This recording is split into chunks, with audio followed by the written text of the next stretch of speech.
stars and stripes than the Star Spangled that support me. Right beside me, dog. Siamese swords, fiery swords, shields with crest of the pedigree. Protecting me at level 3. I spout out bright lights when I feel the best. So breath control is similar to what you need to know before you let the deserts blow. That's word to Megatron. I'm spitting heat, transforming climates. I'm not into things that winter brings. I'm already gifted, holding like pots up, walking like pilots. I'm tougher than the leather they throw on the ox. When I started rhyming, especially for cheddar, I hit diamond, now I can tie everything together. Bows on the box.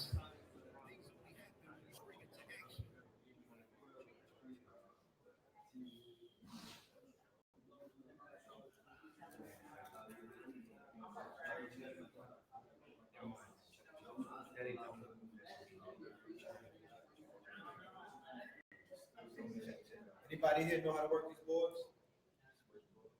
Check. Can you hear me through the mic? No. Get that mic action. Mike Jackson. Jack.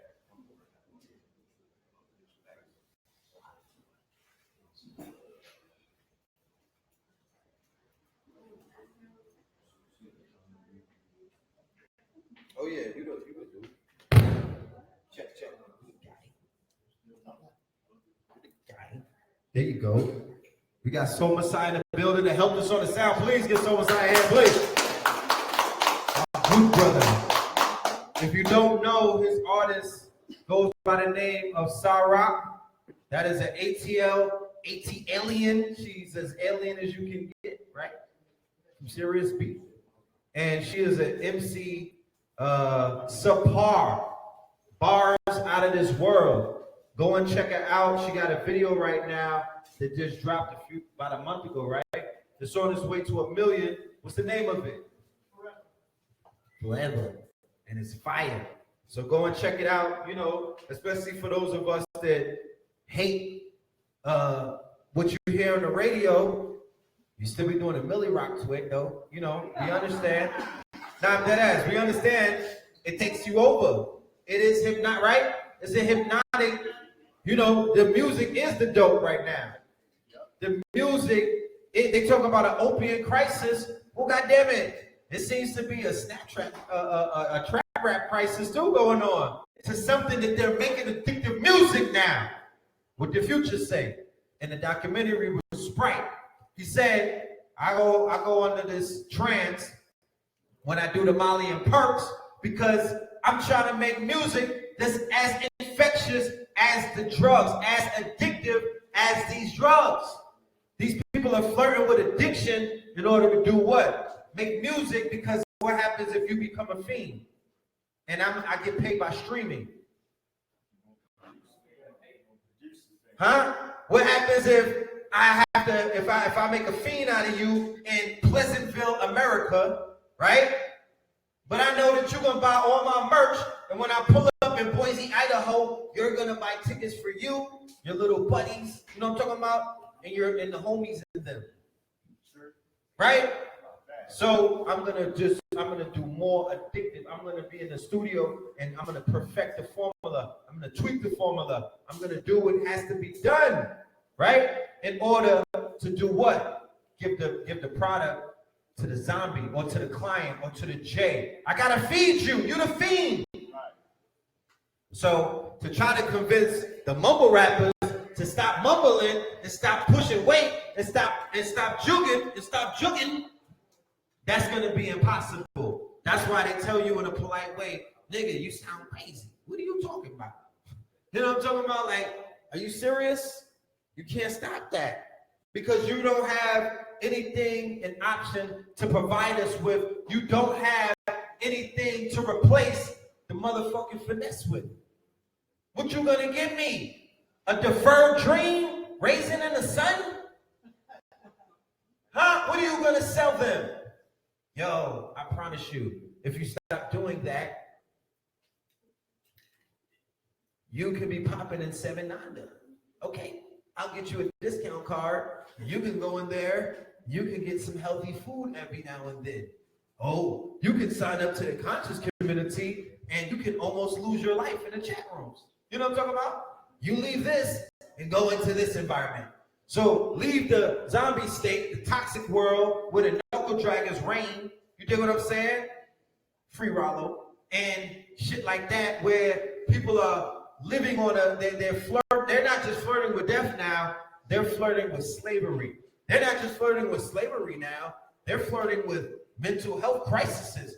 They're not just flirting with mental health crises now, they're flirting with traumatic experiences that will scar you for life. Because if you entice me to do some shit that's gonna get me popped by a chopper or an AR-15, these niggas is running for military fire in the hood. Just to do what? Run from the plug. Just to do what? Take a nigga's weed bag and kick a door down and try to take something that's not yours. Tie somebody's babies up. Snake the next man. Order something on Uber Eats and then rob the guy. Hey, order a shorty off a back page and rape her and rob her and try to finesse her and get rid of her. There's all kind of shit going on, not just in Atlanta, all around America right now. You feel me? So people are enticing you to participate in making these decisions because remember, life is 0 and 1s. Yes and no's, 1 and 2s, like you see in the quote-unquote operation of the computer language. What are they operating off? 0s and 1s. This world that we live in called the Earth, or this planet that we live on called the Earth. I don't know the hermetic principles of Mars. I don't think any teacher came out with the hermetic principles of Uranus, or Jupiter, or Pluto, or Mars. But I know about the ones here, and they have a law that's called a law of duality. Everybody obeys that. I don't care about your religion. I don't care about whatever organization. I don't care if you got 9 or 6 ether. You obey what is known as the law of duality. Facts. So there's up and down. There's highs and lows. There's yes and no's. You obey the law of genders. Even if you're in a situation where you're not acknowledging that you're with your opposite gender, you're still falling under the auspices of gender. Because even in homosexual or what they call alternative relationships, you still have the male principle and the female principle, or the feminine principle and the masculine principle at play. Facts. So the law of duality, the decisions that we make are either yes or no. They're setting you up to make decisions because all it takes is one decision. I was on Wright Street before. I was in pre-trial before when I was out here running crazy in the 90s and whatnot. I know what this shit looks like. I was on what's that jail right there by Magic City? That's pre-trial. I was up in there. I got jammed up in goddamn Clayton County, nigga. I was on the farm. Where it takes 6 months to see the judge, but the judge owns the farm that owns the jail. And it's pure slavery in there. So I know what's going on out here. I live on Moreland Avenue. I could skip over there and pull up to the goddamn federal penitentiary in the Uber. Okay? And the shit takes up about 8 blocks. So our people in Atlanta being fed to a machine. They're creating cannon fodder out of the youth. They're basically killing off the potential of the black messiahs, those who are being born and raised up and actually agreed to come here, the indigos. Because you don't know inside of all of that carnage that is Atlanta, who are the gems that are being snuffed out every night. You can't decipher that. You don't know what's going on. You don't know about how many of your future leaders are basically on their knees every night at Morehouse or getting flipped and turned out inside of some of these clubs that they're being enticed to go into. You know what I mean? That they're getting duped to go into on some gay for pay stuff. Y'all know about gay for pay? No.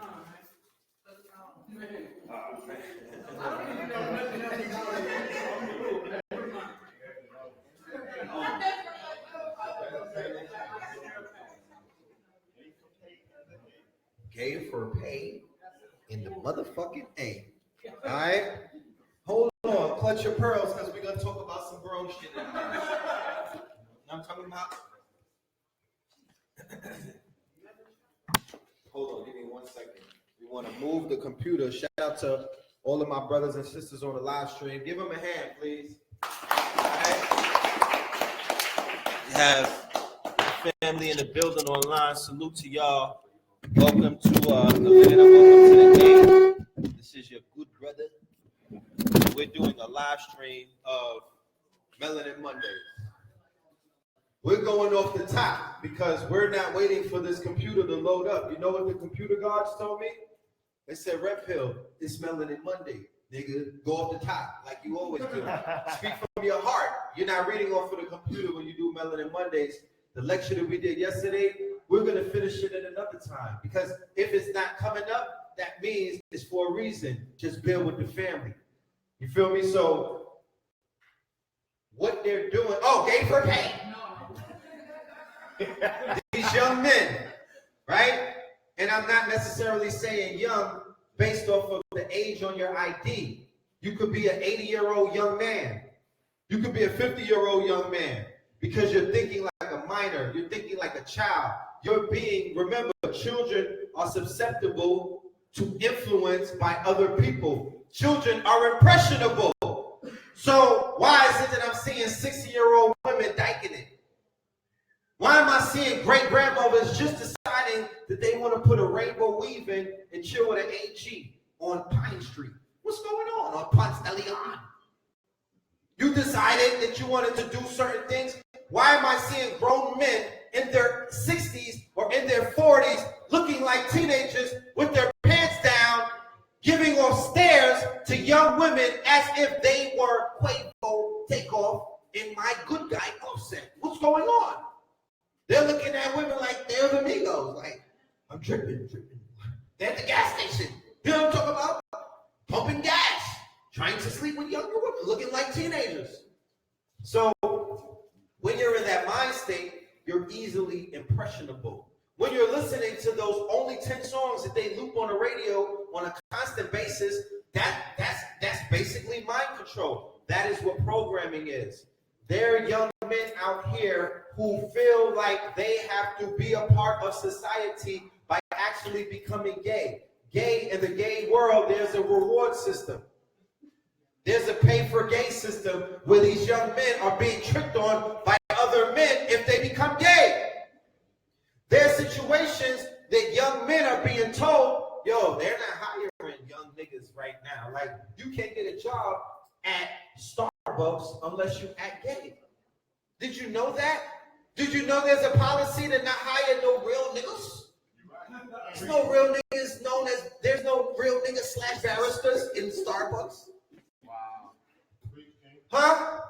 There's a policy because the store is owned, the function out of Seattle. The board is ran by a group of men who have a certain kind of preference, and inside of their mission statement and also inside of the culture of their company, of their entity, they decided that they're only going to hire people of a certain kind of sexual preference to push an agenda and to push an archetype. The same thing that the Gap did successfully, and they say, hey, that shit works. Okay. Banana, Old Navy, the Gap, all one company, all one policy to hire the most effeminate men or the most effeminate specimen of the African American. By doing that, you're going to cut off the other prototype or the other archetype of the nigga, of the American Negro. Because once you close them out, what will they do? They will be impressionable and susceptible to do what? Get on their motherfucking knees to sit at our table. They got a seat at the table, but it's under the table, and they're on their knees. Facts. Because keep in mind, brothers and sisters from out of that community are not writing for the same thing that we're writing for. When it all boils down to it, we have to strip it down to its bare essentials and say to our family this.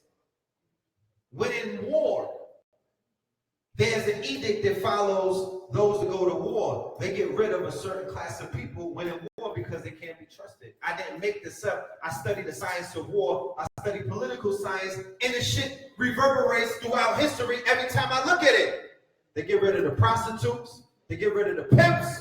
And they get rid of those who are not in control of their sexual nature, mainly their lower sexual nature, because those people could be susceptible to what? Impression.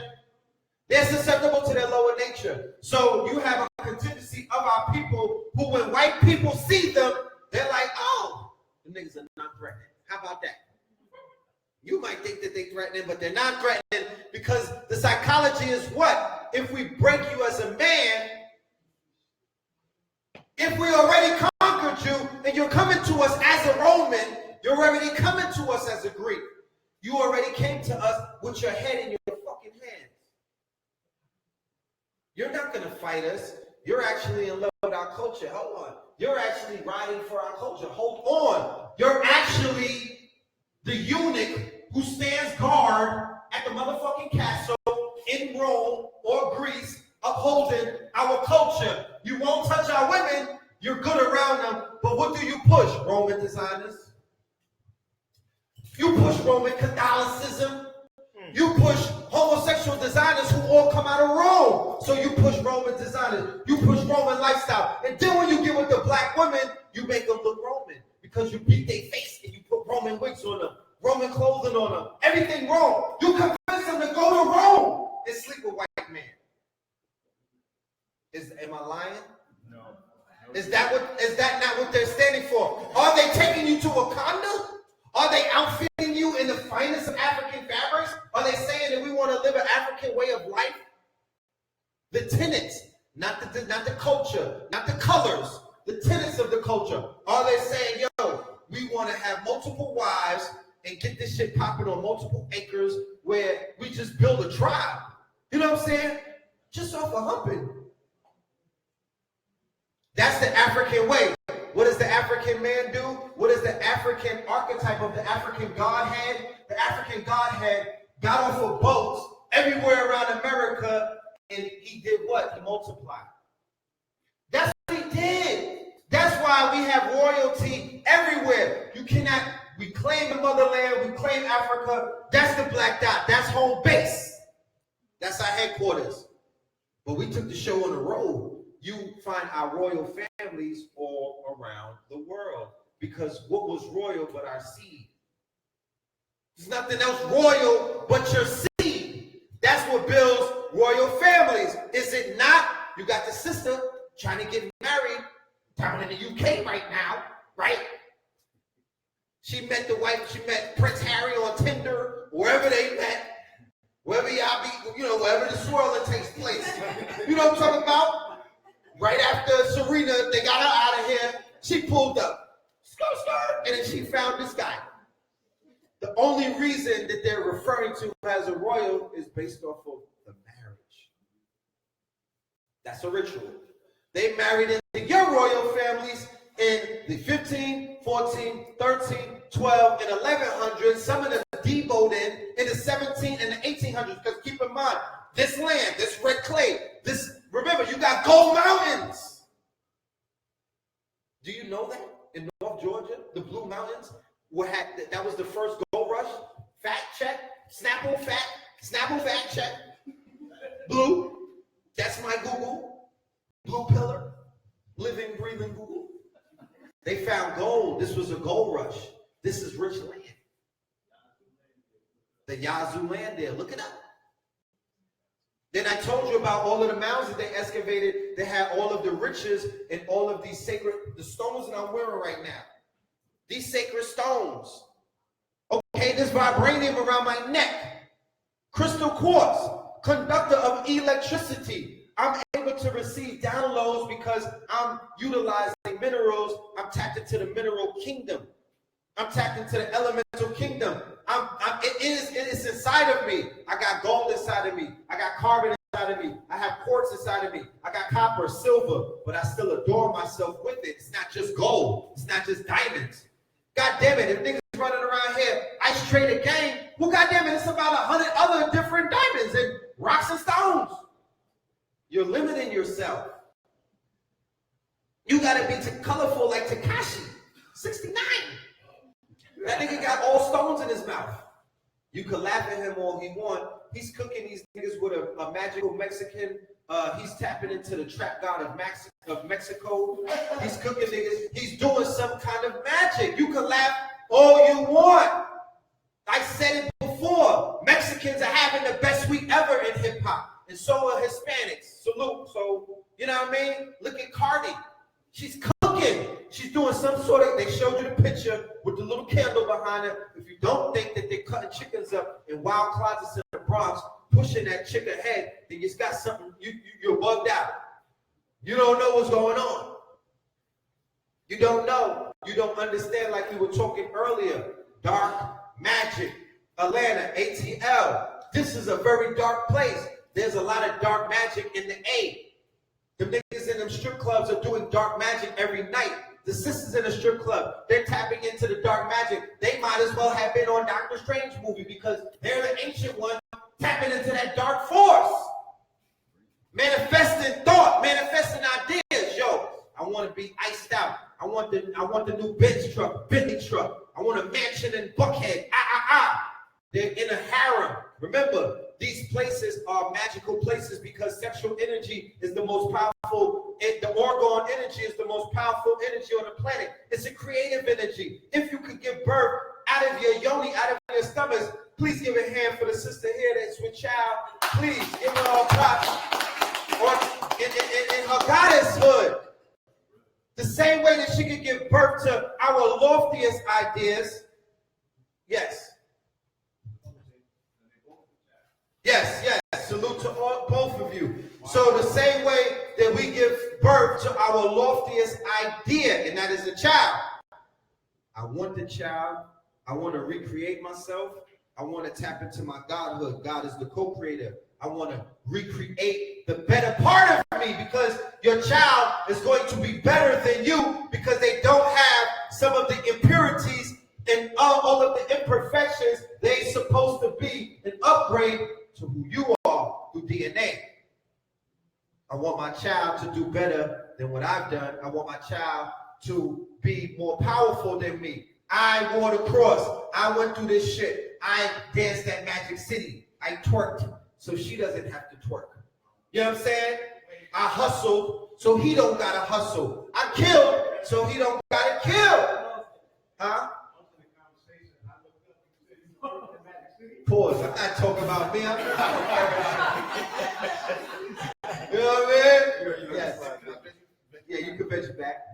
That comment you made about you made a comment about Takashi and other people cooking up. Yeah. Our office is down in Midtown.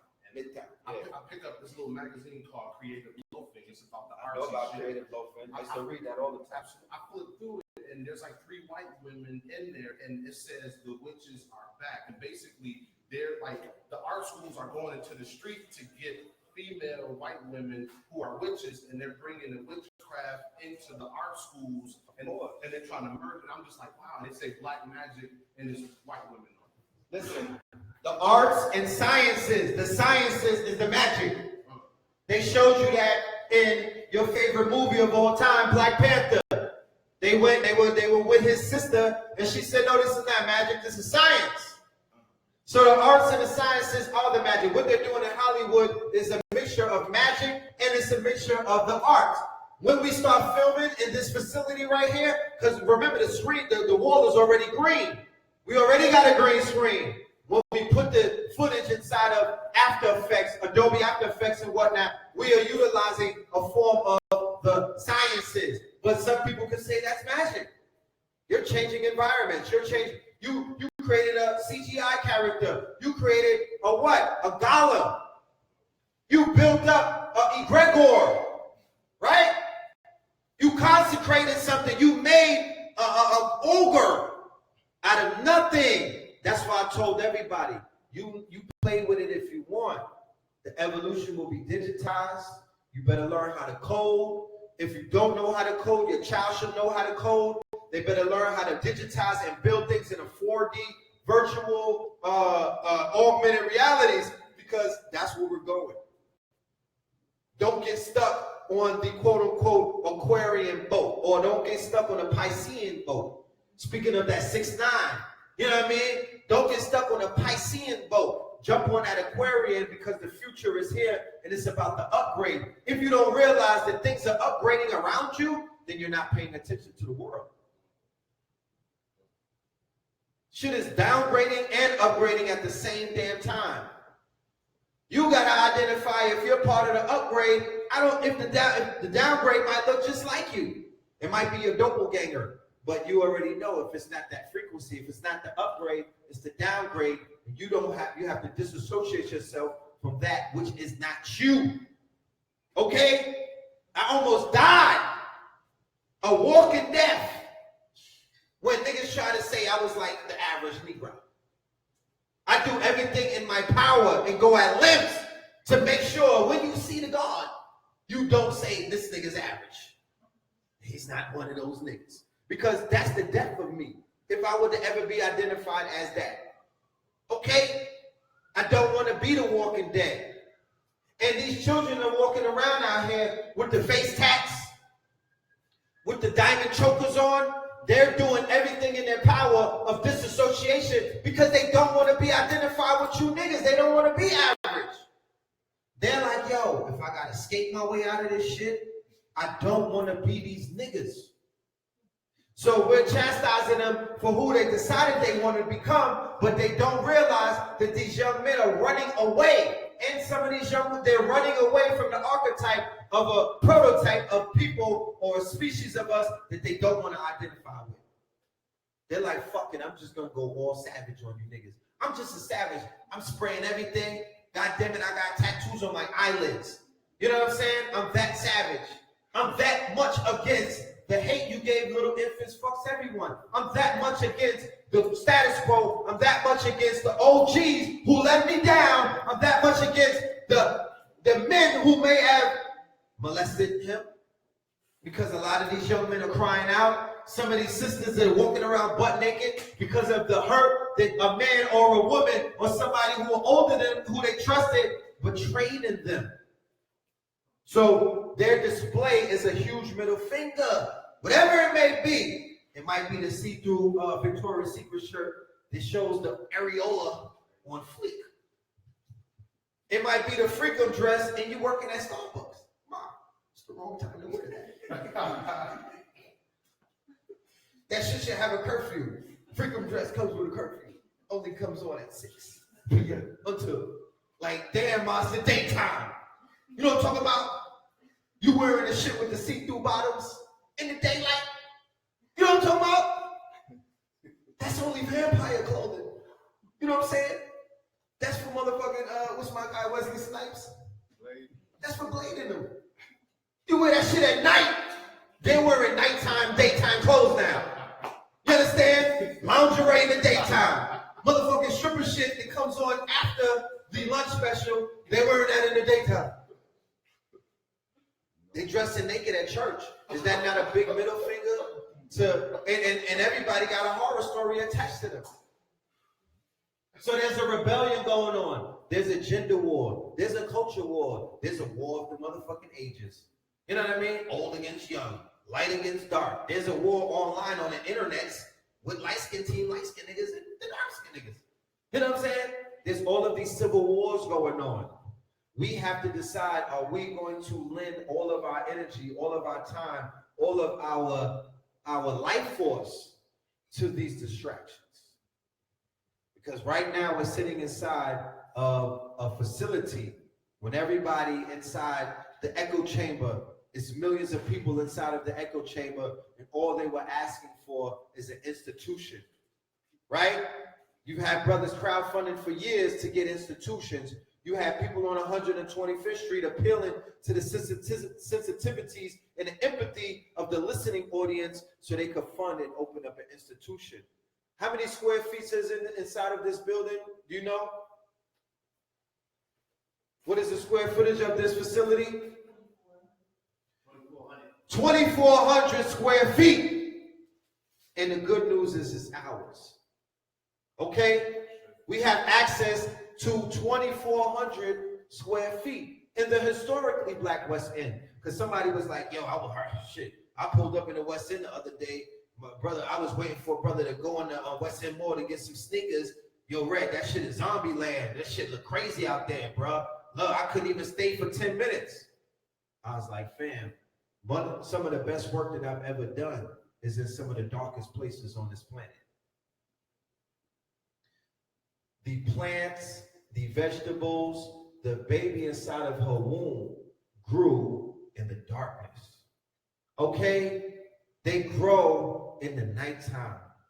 Ask any farmer, when does the vegetables, when does the produce, when do your crops grow? He would explain to you under the moonlight, under the UV rays. That's when things are growing. Blue Pill brought us some of that wisdom. Under the UV rays is where growth takes place. So in some of the darkest places in America, remember all of the murder capitals, this lecture that I was going to show y'all was going to blow you away. Let me not even talk about it, because you might walk out and leave. You understand?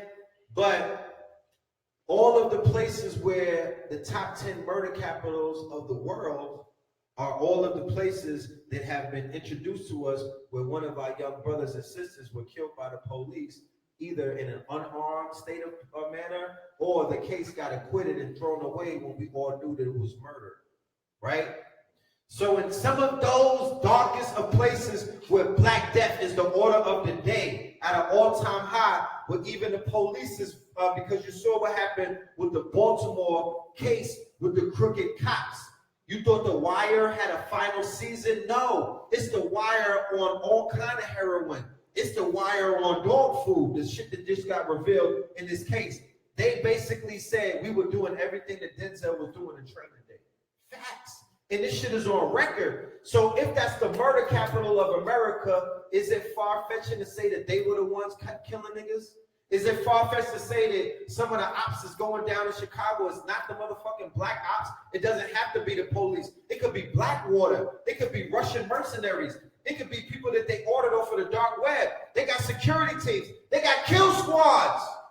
Body of niggas. They bodied Prince. They bodied Michael Jackson. And they bodied Whitney Houston. All of our greatest celebrities who had beef with all of the labels based off of both their intellectual property and their masters, all of them got questionable deaths. The doctor of Michael Jackson, he did a skid bit for killing him. Now the doctor for Prince said, oh yeah, I fucked up the prescription and gave this nigga the Mickey, the fentanyl. The same thing that killed Little Zane. No, it's Little Zane. Little P. Little P got fentanyl, right? He went and copped, and a shorty gave him the cut with the fentanyl in it and bodied him, and then she bragged on the internet that she bodied him. The doctors who killed our legends, our icons, bragged about it.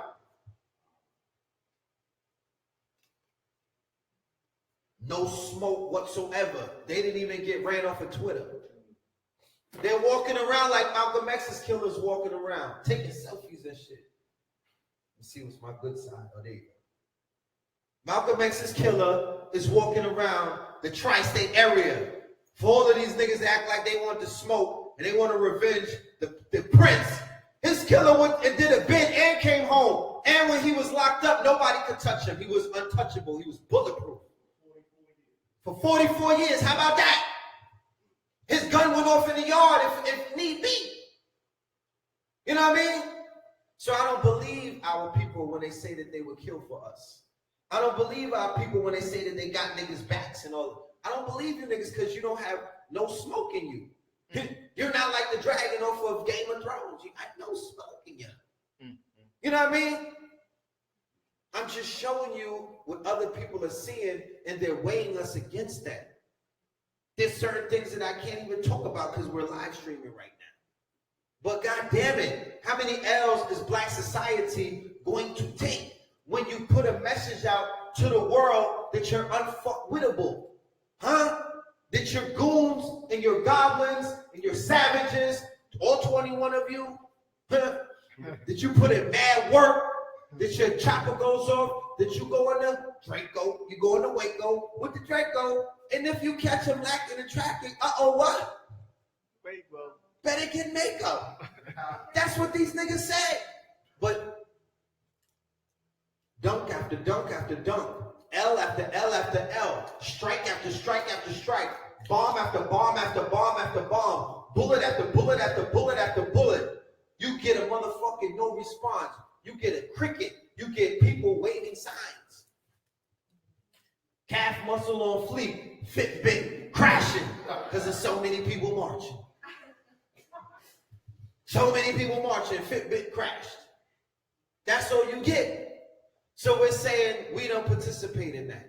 We not with the fuck shit. Because some of the brothers and sisters did participate, they fell for that, and they became part of the marching scene, and they became part of the scene where you're being watched and you're getting facial recognition by all of these drones, and the Hubble telescope is looking at everybody that got a permit to show up in a place they said, a designated place you niggas can stand with your bullhorns and march. They are killing those brothers. I showed you yesterday that they catching bodies of those people who were at those marches, and nobody got a response for that. So in Atlanta, in the year 2018, you living in a precarious time where you can make history and do things that have not been done before. And the only thing that it's going to take for you to do it is coming together as what? A cooperative. Nobody asked you to join an organization. Nobody told you to believe it, because I don't have a God. My mama's my God. You understand? And when I look in the mirror, I see God. Right? A reflection of a higher power who fragmented him or herself into 8 or 9 billion pieces. And through each experience that these pieces are having is doing what? Feeding that higher power who will never be able. God don't know what it feels like to bust a nut doing a handstand. Only the person that he created and he put on this planet could do that. That's the experiences that you upload into what? The quote-unquote hard drive or the operating system that's known as God. I am what? A spiritual being having a human experience on this planet Earth. And I obey the laws of this earth as it was written. I gotta breathe oxygen. That's the law. I gotta put on 2 pants. I gotta put on my pants on 1 leg at a time. I obey gravity. If I jump up, I'm not going to stay up there. Okay? The law of duality, the law of genders, the law of vibration, the law of correspondence, the law of rhythms. I obey those laws on this planet. When I go to sleep, I'm breaking the motherfucking law. I'm an outlaw. I'm flying through shit. I'm crashing through. I'm pulling up on shorties, not in your DM, but in your dreams. Yeah. I'm saying, hey, how you doing? Right in your window. You know what I'm saying? I'm on other planets. I'm blowing shit up. I'm catching bodies. I'm pulling up on my ops. You understand? I'm even putting them in compromising positions in the red light district and taking pictures of them. And letting them know, I got you, my nigga, on the spiritual realm. Check me. I'm doing all these things because that's the opportunity that you have afforded to you a few hours out of your day so you don't fucking lose it on this planet. You know what I mean? That's the recharge. They showed you that in the movie Avatar.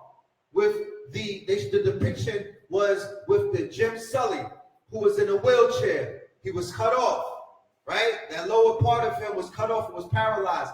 He was in a wheelchair. He was in the ship. He went to sleep and he did what? Incarnate on a physical plane that body couldn't live on because of the laws of the planet of Pandora. So he had to do what? He had to go into an avatar. He had to go into a spacesuit. What is our bodies? Our bodies are nothing but a motherfucking spacesuit. A mighty fine looking spacesuit, might I add, but you know, a spacesuit nonetheless. Because when you die, you go back into the earth. If I was to, my inevitable date were to come right now, because we all got a date, and I check out, you could put my body in my backyard and it will grow plants, trees, fertilize the soil, the minerals will go back into the land, the water will go back into the land. It would feed predators or other organisms like worms and things of that nature, because all we are animated spacesuits. You ever touch somebody at a funeral or a wake? That's not them. The animated aspect of their spirit is gone. You're only touching the husk. You know what I mean? That's like a Bentley with no engine. You ain't going nowhere. That's why I don't like going to wakes and funerals, because I want to remember you the way that I've known you, with your animated spirit. That image of you may stay with me, and it may traumatize me. And every time I think about you, I'm only looking at your corpse. When I make my transition, the request is to burn my body. I want to be cremated. My father, that's his wish. My biological father, who's still alive, his wish is he wants to be cremated. I'm following in his direction. I don't know why. I'm just saying. You know, what are you going to do with my body? It's the spirit. It's the memory. It's what you put. It's what you did on this earth. It's how you immortalize yourself through your intellectual property and things that you left behind. Case in point, what Tupac did. I don't care about his body. His body of work speaks for himself. So what are you doing here? Are you going to be a part of making history? We're going to do it in the West End. Facts. We're going to do it in the West End in a fast amount of time. Like I said, if you have a social place, if you have a fixed location, you can make history. We showed you that in Harlem.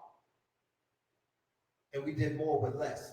Now, a brick and mortar where you could come inside and the same thing that you see when you come to Harlem, with all of the tables set up, that's the same thing that you can see inside of this facility or this institution, where there will be multiple merchants set up. You can hold your money from Saturday to Saturday and say, you know what? Instead of going to Target, or instead of going to Walmart, or instead of going to Piggly Wiggly's to go and get some shea butter, I'm going to wait until this weekend, and I'm going to do what? I'm going to circulate my currency with one of my own, because we spend money, but we don't circulate it. The circulation is when the shit goes like this. That's how you build nations. That's how you rebuild from the place that you're in. That's how you crawl out of poverty, by circulation. I could do the case study. Every single nation, every single person, every single movement, every single organization is doing the good thing, that's living the good life, that's living its best life, is doing that. They're circulating their dollars. The continental African comes into America from shanty towns, and he busts you niggas' ass, showing you how to do this, son. He circulated the dollar. The Asian and the Korean, they circulate their dollar. The Jew, they circulate their dollar. We are spending the dollar. When you spend your seed, you waste life. When you spend your dollar, you waste money. You're putting it in the hands of people who are running away with it, and they will never bring it back to you. You got to circulate the dollar. So you pull up on a Saturday to a marketplace. This is a marketplace. This is a Black-owned, Black business marketplace. Moorish-owned, Aboriginal-owned, Kemetic, metaphysical, whatever you want to call it, consciously woke business, open-air marketplace. And then you come amongst the vendors, who I identify as small businesses, who I identify as billion-dollar entities. Because remember, consciousness is a trillion-dollar entity. Facts! Black Panthers, Afrofuturism, how much did it make? The shit was unapologetically black, and it was Afrofuturism. How much did it make? Octavia Butler's Afrofuturism, Sun Ra, Afrofuturism. Okay, Sophia Stewart with The Matrix. That was an Afrofuturistic movie. The Matrix is one of the hallmarks of Afrofuturism. Facts. Because keep in mind, remember, Neo was who? Will Smith, right? And the Terminator and the Matrix was the same. It was the same story. So your intellectual property is worth billions of dollars. They ripped her off and they made $1 billion franchise off of her ideas, her intellectual property, her Afrofuturism, the clothing. Apparel is in the millions of dollars. Billions, I'm sorry, billion. Right?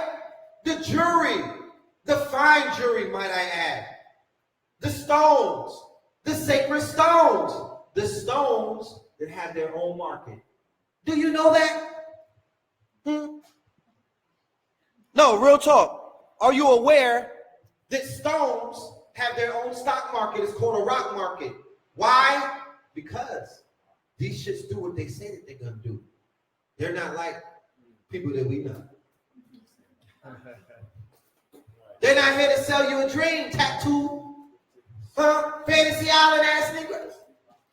The rocks do what they said they're gonna do. A diamond said that it was gonna drip. Did it drip? Did the nigga drip? Yes, he did. Huh? Yes, he did. Ice traded gang. Is it blinging?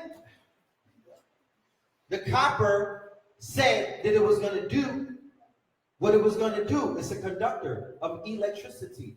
Everything, all wirings in the houses, isn't doing what it says it's going to do. Did the copper say, I'm going on strike because I want my reparations? It's white people have been pulling from, you know what I mean, copper for too long. No! The copper don't got an attitude. The copper don't got a consciousness. The copper, the diamond does, the carbon does what it says it's going to do. The copper does what it says it's going to do. The amethyst, all of the properties of the stones they're fixed. They do what they do. So there's a stock market for that. Health and wellness is $1 trillion industry. Information that Dr. Sadie shared with the family before he made his, I won't even say untimely, before he made his exit. Dr. Sadie told you that he lived 2 lives. He died and was born again. He achieved consciousness in his late 30s. He was a nigga before that. He was dead, and then he was Benjamin Button. He was dead, and then he was born again. So if Sadie could turn on in his 30s or his 40s and become who he is, you don't have any excuse. Like I said, you have to have a reference point in which to measure your level of growth. How can you know your scale if you don't know where you came from, if you have nowhere that you came from? I want to hear all of your horror stories, not right now, and not while I'm sober, and not back to back, because, you know, you got to do the Reiki and shit like that. You know what I'm talking about? You got to woo a little bit. You got to go to Shasta Mountains and hug a tree or two and get it off of you, but then come back. But this is what we do. We absorb a lot of pain. We absorb a lot of things. And what do we do as alchemists? We turn base metal into gold. That's something that that's a skill that I've acquired by being in this community. That's a skill that I acquired even when I was in the quote-unquote streets. But it's perfected. I've been able to strengthen it and perfect it whilst in this community. So the future is in front of you. There's a lecture that I have called Facts 2020. It's a revival of the Facts Initiative that I introduced many years ago. I had to take a step back and look at what was going on in the blockchain world. Look at what's going on with Ethereum. Look at what's going on with the crypto. How many people got crypto by a show of hands? That shit bubbling right now. Facts. All right, they burnt out all of the motherfuckers who wasn't real gamblers, who didn't know about high risk. Because if you live in Atlanta and you trapping, high risk. If you booty clapping, high risk. If you running around working for white people, high risk. Some of you niggas be taking trips with the clan into the woods to install Wi-Fi. Oh God, yeah, you niggas are brave. You niggas got balls, you know what I'm talking about? Because they'll get you. Look at what happened to the CDC doctor. Look at what happened to a lot of our people. A majority of those hanging pictures that you see in Without Sanctuary, a lot of those brothers got set up by Europeans that either worked for them, that they knew that they were going into business deals and all kind of stuff. Remember, they were killing off their competition. Go and do the research. I always tell people about Wilmington, North Carolina, 1898. That's the only coup that they did in America that still exists right now. There was something worse than Black Wall Street that took place in Wilmington, North Carolina in 1898. That is on record to say that's when a European got hold of the South after deconstruct. That's when a European who lost the quote-unquote Civil War during that coup. It was that coup that allowed them to take the South back. Facts. Because they chased the government out of North Carolina, they took over the magistrate, they took over the court system, and they killed off all of the prominent people and put the rest of them on trains and said, niggas, if you come back, we got that smoke for you. And they created what is known as the Solid South. Do the research on the Solid South. The Solid South is what you see where all of them they all connected. It's a secret society, and they hold solid power over niggas.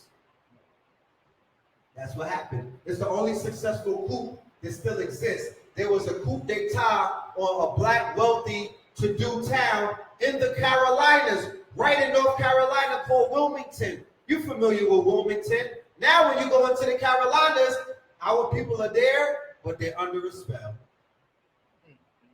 Our people are there, but our people are doing good, but they also, when you look at the percentage that they're feeding into the cannon fodder, you know how they put the little baby chicklets and make them chicken McNuggets? You ever seen that where they just put them in a grinder? They put mad little chicklets, and them little niggas is coming out like nuggets. So they feeding our people into the nugget machine, but we're holding up the 4 or 5 sisters that's making it the Predators on 800 on fleet. You know what I mean? And they're doing good, and they got doctorates and whatnot, and a few brothers and whatnot. They, beer gang, and they're doing real good. They, you know what I'm saying? They got jobs with legal firms, and you know what I mean? But no, they're killing off your future. These children are succumbing to a way of life that's subscribed as the death culture, right? They're not thinking futuristic. They're not talking blockchain, cryptocurrency, even if they got the bag. How you got the bag and you're not into any kind of, you're not even invested in crypto? Nigga, do you know if you put $10,000 in blockchain or into cryptocurrency, you could have 100 million in 1 year? Money supposed to grow. You don't sit on money. You don't hoard your money. You don't stash and hide it. That brings what? Rats and mice. That brings the vultures. You're supposed to do something to do what? Enhance whatever experience. I remember when I was young out here, I was never into drug dealing, but I was attracting a lot of fiat, a lot of money. You know, when you're young, you're a magnet to money.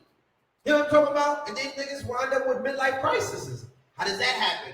Because you're always attracted to the material at a younger age. You don't have the complexities of this quote-unquote spiritual realm or the spiritual world because you have not evolved yet. You didn't have revolutions around the sun. I don't give a fuck how, you know what I mean? You could be 18, but until you reach 40, there's a level of experience, there's a level of wisdom, there's a level of information that's going to be revealed to you that's not going to come to you at 40. You could be a wise young nigga. I get it. I've met some of them. You know what I'm talking about? Old souls and shit. But imagine you at 70, old young nigga. You know what I mean? Imagine how wise you'll be then. There are certain things that are released. DNA, they call it junk DNA. It's based off of the revolutions, time release. So based off of these revolutions around the sun, it's based off of how it's released. So certain information is going to come to you in your midlife crisis at 30. You're like, damn, I see things differently. There's certain kind of ways that I'm just cool now. You know, baby mama be dogging me, talking crazy, you know what I'm saying, cursing me out. My man's in them is talking mad wild to me. Little niggas in the street on the bus and whatnot. You know, I'm just cool. I'm on my old man shit. Hey, whatever. You know what I mean? I'll live to fight another day. You know what I'm saying? God bless you, good brother. You know what I mean? Jesus loves you. He's going to take the wheel. But 20 years ago, you was having straight shootouts. You know what I mean? You was doing knockouts. You know what I mean? You was world starring niggas. They like, oh, the old heads get softer. No, you understand what legacy is because you've multiplied yourself. You have a responsibility for your legacy. You have a responsibility for your progeny. You know avoiding battles. You know avoiding frivolous skirmishes could potentially risk your life because I'm fighting to kill. I'm going in for the kill, the knockout or the kill. At this age, I can't settle for anything else. You know what I'm talking about? So why risk my freedom? Why put my life on the line to fuck with your misery? Because you're miserable. So you're a version of the Japanese kamikaze fighter. It's niggas that come strapped with bombs. We already have Palestinian bombers amongst us. You know what I mean? They'll sacrifice their freedom to put you in jail. They'll sacrifice their husk, They'll sacrifice their life and put themselves on a cross and make you put their head on a chopping block and make you cut their heads off and then be like, yo, their head will turn around to Pet Detective and also Ace, you know what I mean? You know what I mean? And be like, he did it.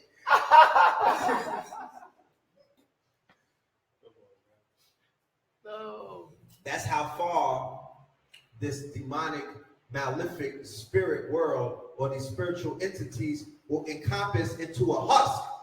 A husk that's susceptible to being possessed. Because remember, dark magic matters. No, black magic, because Black Lives Matter, black magic matters. And a lot of people are utilizing that, even if they don't know it, because they listen to the music and they're on that frequency where the shit is already operating in cruise control. It's already a form of the darker energy. You're tapping in to that 70% of dark matter that's surrounding you that you can't see, but you can feel it.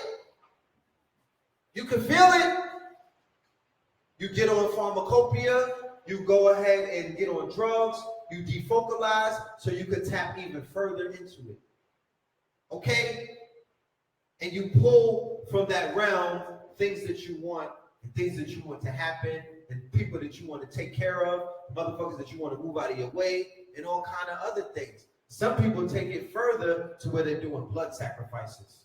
Some people take it further to where they'll dance butt-ass naked with some motherfucking drums and whatnot in front of a room full of people, titties going everywhere, you know what I'm talking about? You know, phallus swinging all over the place. They don't care. They'll get possessed and do the work because they know that the work has to be done. There was an episode of American Gods. How many people watched that? Show of hands. That's a must watch. Shit is deep as hell. The first episode opened up and it showed the Vikings pulling up into North America, right?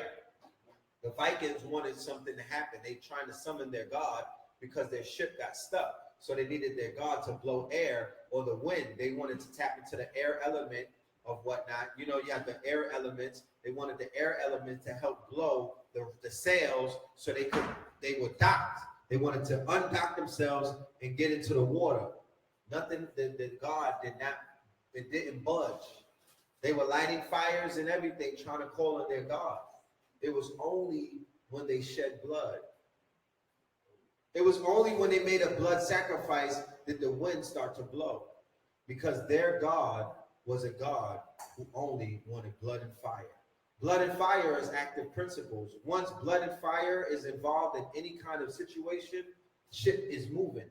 When them little niggas started burning down Baltimore, that shit moved rapidly. They was rapido. That's the only Spanish word that I know watching Netflix, because all of the Pablo Escobar and all of the shits that I be watching, all of the rapido. I ain't no Spanish now. You know how niggas be like, I speak 6 languages. Well, I speak 4 now. Okay.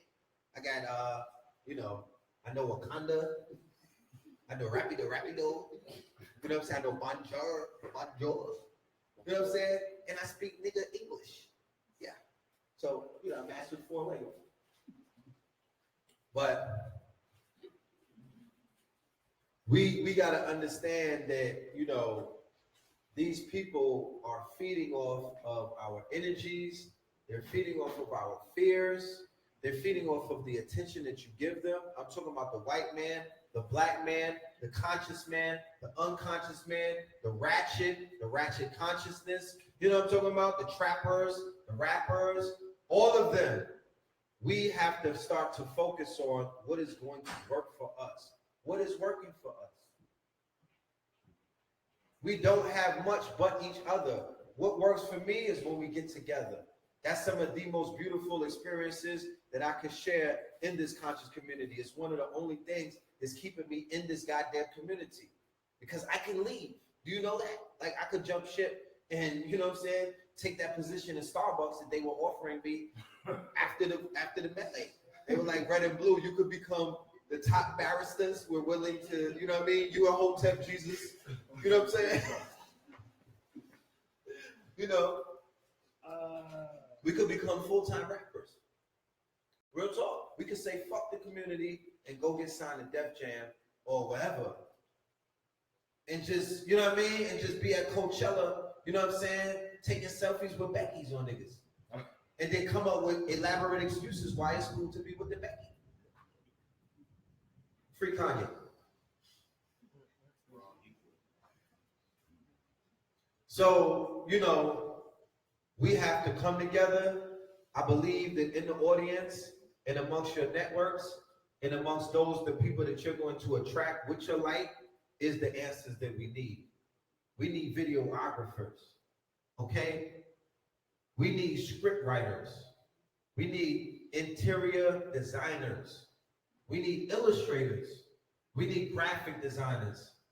We need people who know how to code, right? We need people who know the art of making films.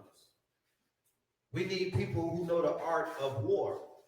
We need security personnel, people who are going to train the people, because we have facilities that they're ready to train you.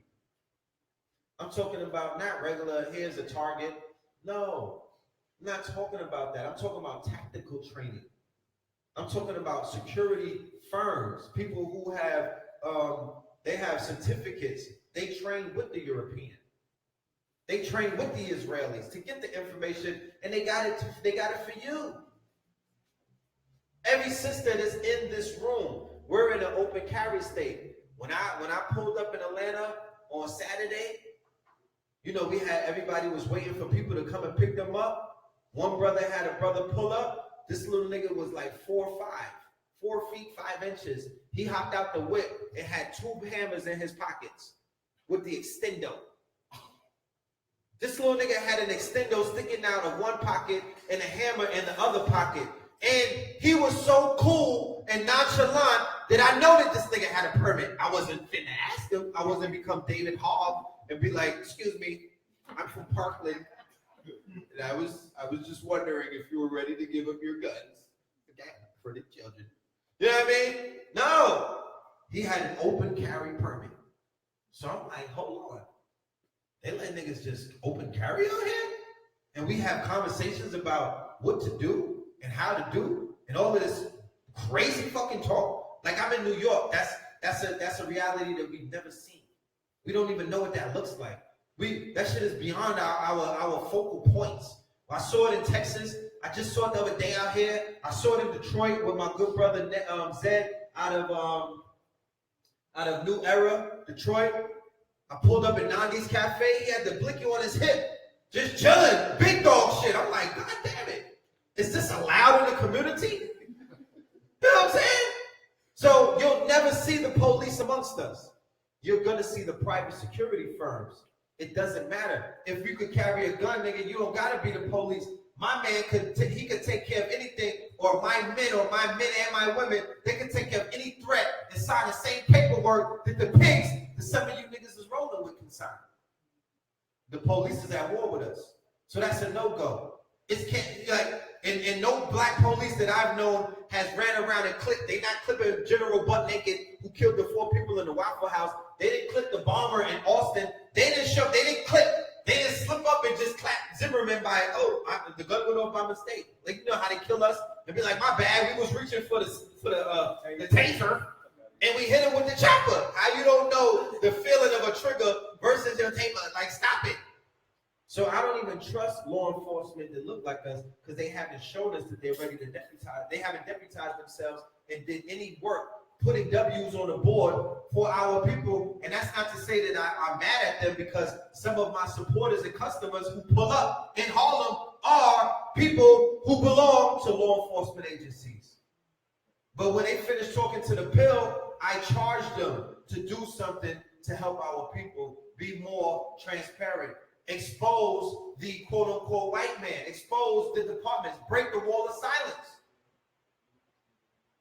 So we're going to see what? We're going to have security personnel who are armed to the motherfucking teeth. But if it even gets to that, if it ever gets to that, it will not be anybody who is of that ilk. It's going to be private security firms. They're ready to train you. They're ready to protect you. They're telling me to let the sisters know, by any means necessary, get your gun license and go and train. You are responsible not only for you at the end of the day, you are responsible for those seeds. because it might get crazy out here. These niggas might go crazy. They're on the verge. They filmed The Walking Dead in Georgia. Why? Because the extras are already dead. Them niggas just show up. You're like,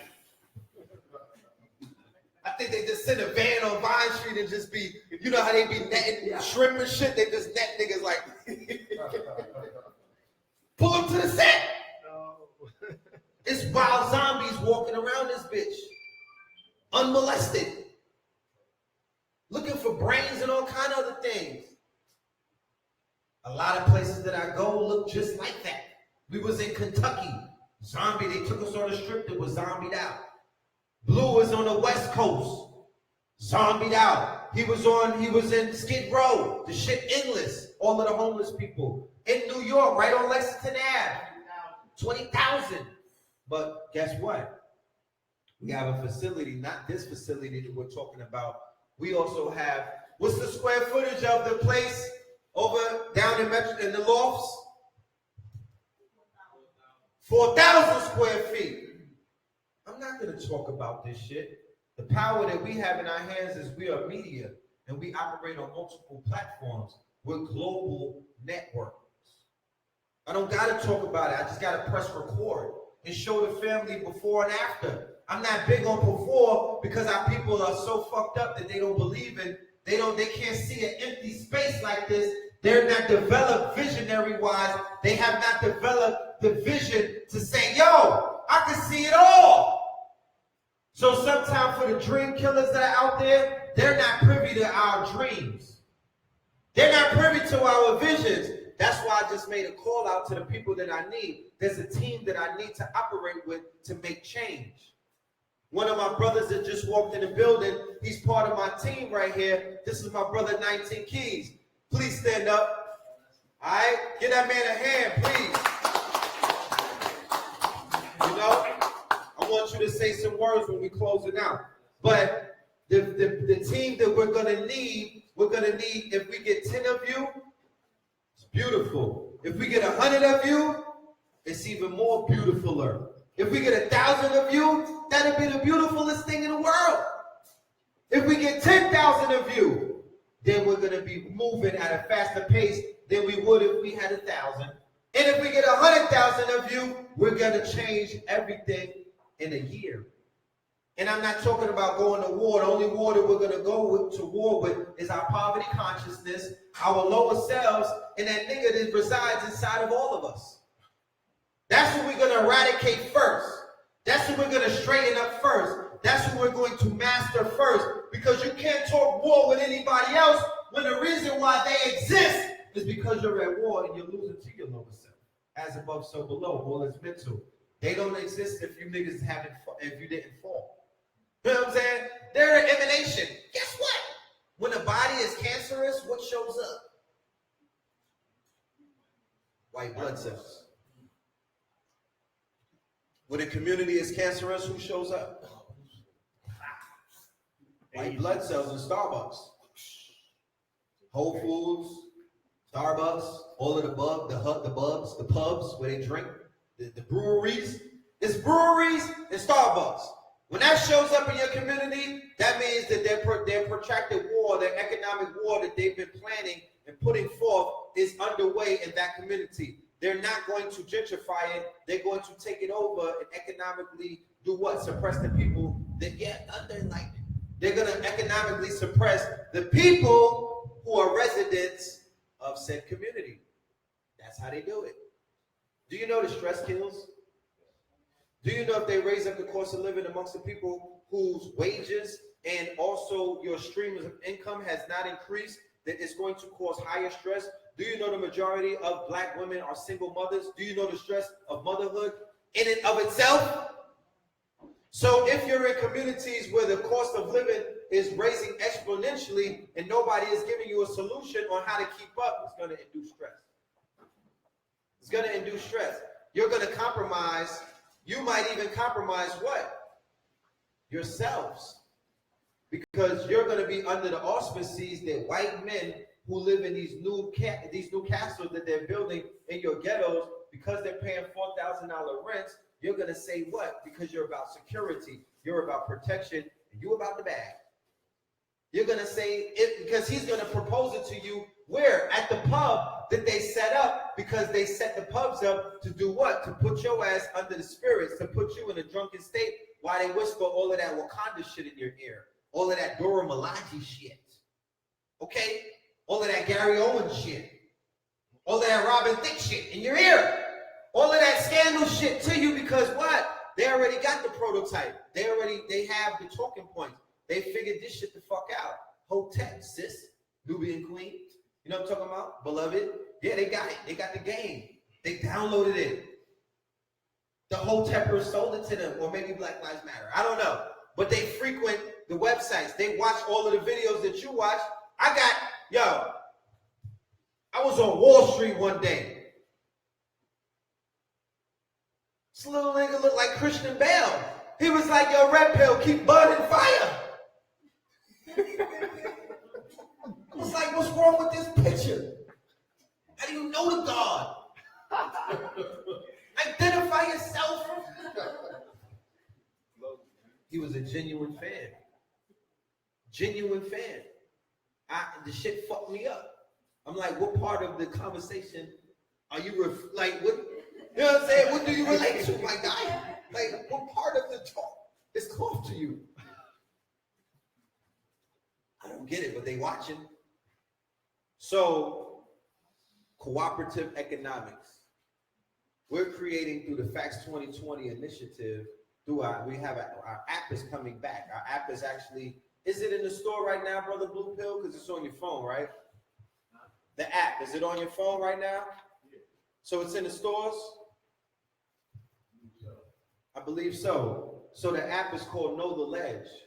This app is going to be akin to a membership site. We have a membership site that follows that. Yes, sir. Yes, it is. It's for Apple. It's for Google as well. If you don't find it in the store at this moment, then you could bet you about $1 that it will be in there this week. Because you know when they upload it, it takes certain days. But we had to take it down and revamp it. And we're bringing it back. This app was downloaded the first time. The 1.0 was downloaded about 40,000 times.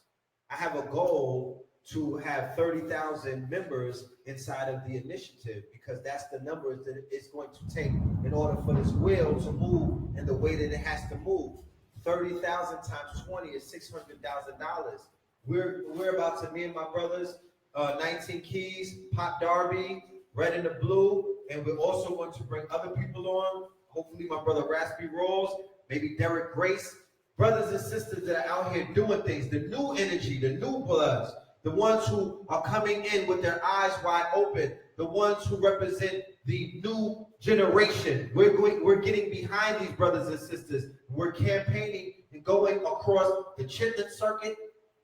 We're going across the Midwest, the quote unquote, what was that Ben Ishmael triangle?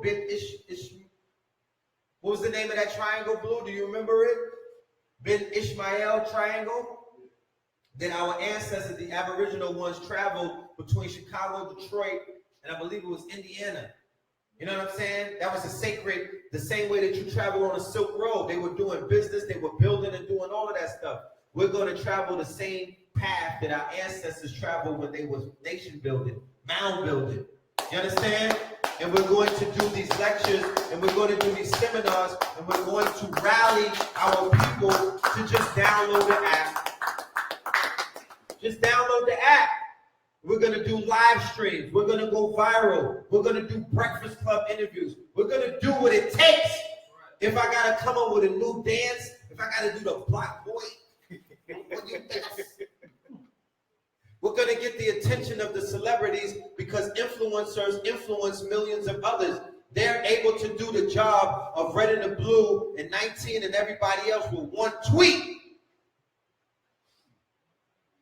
If I get Bait Cello on my side, you know what I'm talking about? If I get the big homie to retweet something, if a nigga could get a Kanye shout out because he likes the red pill woman, Candace Black, who ran with the God's name, she's calling herself Red Pill Black. So she is a conservative. In the movie The Purge, they had what? They had the black sister. That's Candace Red Pill Black. That's Candace Owens. That's the black. She's proverbial. She's the one with the dog ball in the porno, right? That they write shit on her forehead. That's her. She's the bed wench. She's the black woman who was riding with the white boys in the purge trying to kill other niggas.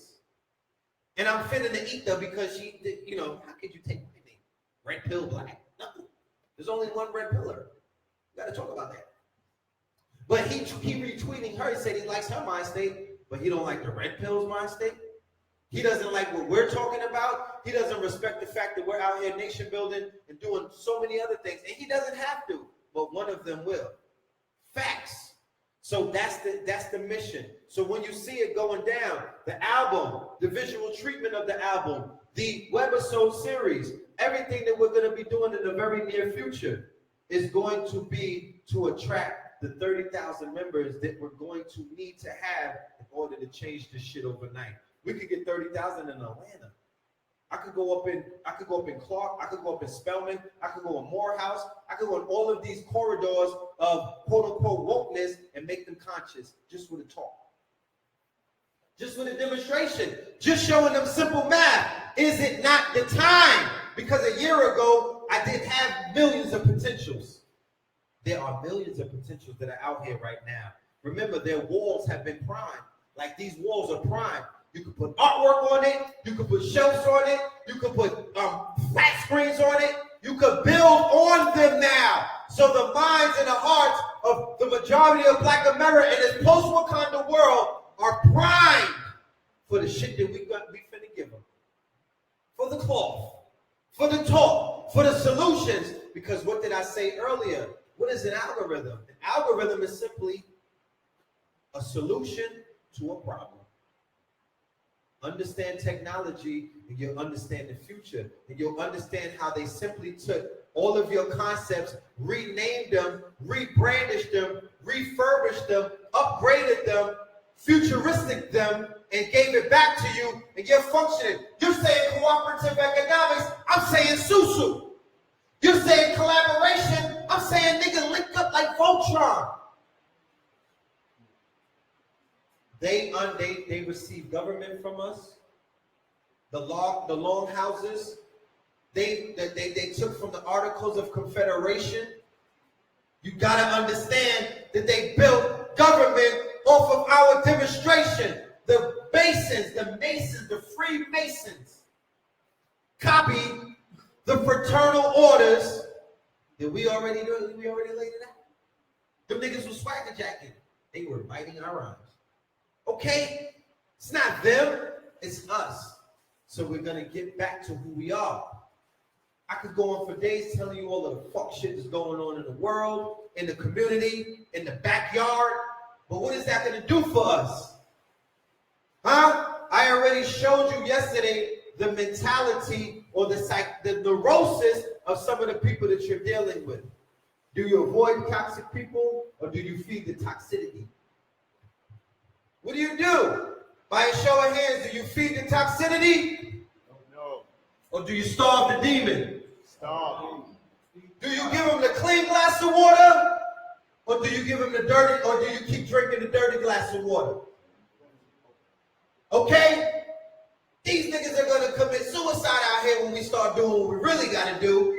Because what it does is it shows the inequity, it shows the inabilities, it shows the lack of what everybody else is not doing. When one group of people starts to do, it intimidates others because they're not doing. And it begins to show what they're not. It begins to show the hypocrisy. It begins to shine the light on the fuckery. It makes it plain. I made it very plain yesterday what we're dealing with. Pure agents, pure agent prerogativism, pure COINTELPRO 2.0, and stop for law. Shame on you if you fall into the trap of a motherfucking clout chaser. Shame on you if you fall in the trap of a troll. Shame on you if you fall in the trap of narcissistic personality disorders. Shame on you if you're feeding that. That's some shit you got to deal with. I'm not responsible for that. I'm only fucking with my A-alikes who see alike, who be alike. those who want to make solutions happen, those who are already out here doing the work. You got to be tried and true, shown and proven. Because it ain't about talking no more. We're in the age of doing. No more thinkings and knowers. Nigga, you know everything. What are you doing? And that's when we're going to see results. If we're able to do 2 weeks of bi-weekly events inside of this institution right here, we're going to see solutions. Meaning that you're going to be held to the shit that you get up here and say. And we're going to follow up in 2 weeks. You got to give us a progress report. You got to follow up. You collected money? How much did you collect? What you doing with that? We're introducing to the community something called smart contracts. Go and Google that. We're going to introduce to the community something called blockchain, Ethereum, and smart contracts. What is smart contracts? Smart contracts is an outgrowth of the blockchain, which is a revolutionary technology which does what? Restore trust. It's part of the trust economy. If I do a job for you, it's part of the gig economy. Everybody use Fiverr, right? Fiverr is the gig economy. Fiverr, you pay somebody to do a work or a job for you or a gig, and they don't get the money until they finish the gig. So you can't run on the plug. So the smart contract holds your money in escrow, right? Either cryptocurrency or cash. It holds it in escrow, and when you complete the task, then you put the key in, and it unleashes the funds into the quote-unquote person or the outsourcer or the other party who is doing business with you. That's how you build trust. And they have smart contracts for crowdfunding. So yes, we're going to be crowdfunding. You goddamn Skippy, we're going to be crowdfunding. We introduced crowdfunding to the community. Is it my fault that crowdfunding got abused, dragged? You know what I'm talking about? They treated it like a cheap whore. It's not my responsibilities. But I'm coming with the solution in the form of smart contracts in the blockchain, so we have an open ledger. You don't got to deal with that anymore. Shit fucks up so things can what? Get better. There's 1.0s, but there's 8.0s. So what do we find in a time of chaos? The opportunity to implement order and the opportunity to prevent solutions. When you see so many goddamn voids, we could have an 8-hour lecture of all the voids in the community, or the so-called community, or the wannabe community. You know what I'm talking about? Or the pseudo community. It's a network that has the potential to be one of the biggest communities that Black America or the Black world has ever seen, because it's global. Red pill face is good anywhere. I could be Nori, I could be a Negus on the run eating, and go anywhere in the continent, and my face card is good. Because my network is my net worth. I network with people all around the planet right now, on a daily basis, about bullshit. Wait till they put all of my Google records out. You know what I'm talking about? You'll see some shit, but you'll see some good shit too. So, the people that are around the world are ready to do the work. They're ready to receive us in droves of 10, 20, 50, and 100 off of planes. They said that they'll take care of us.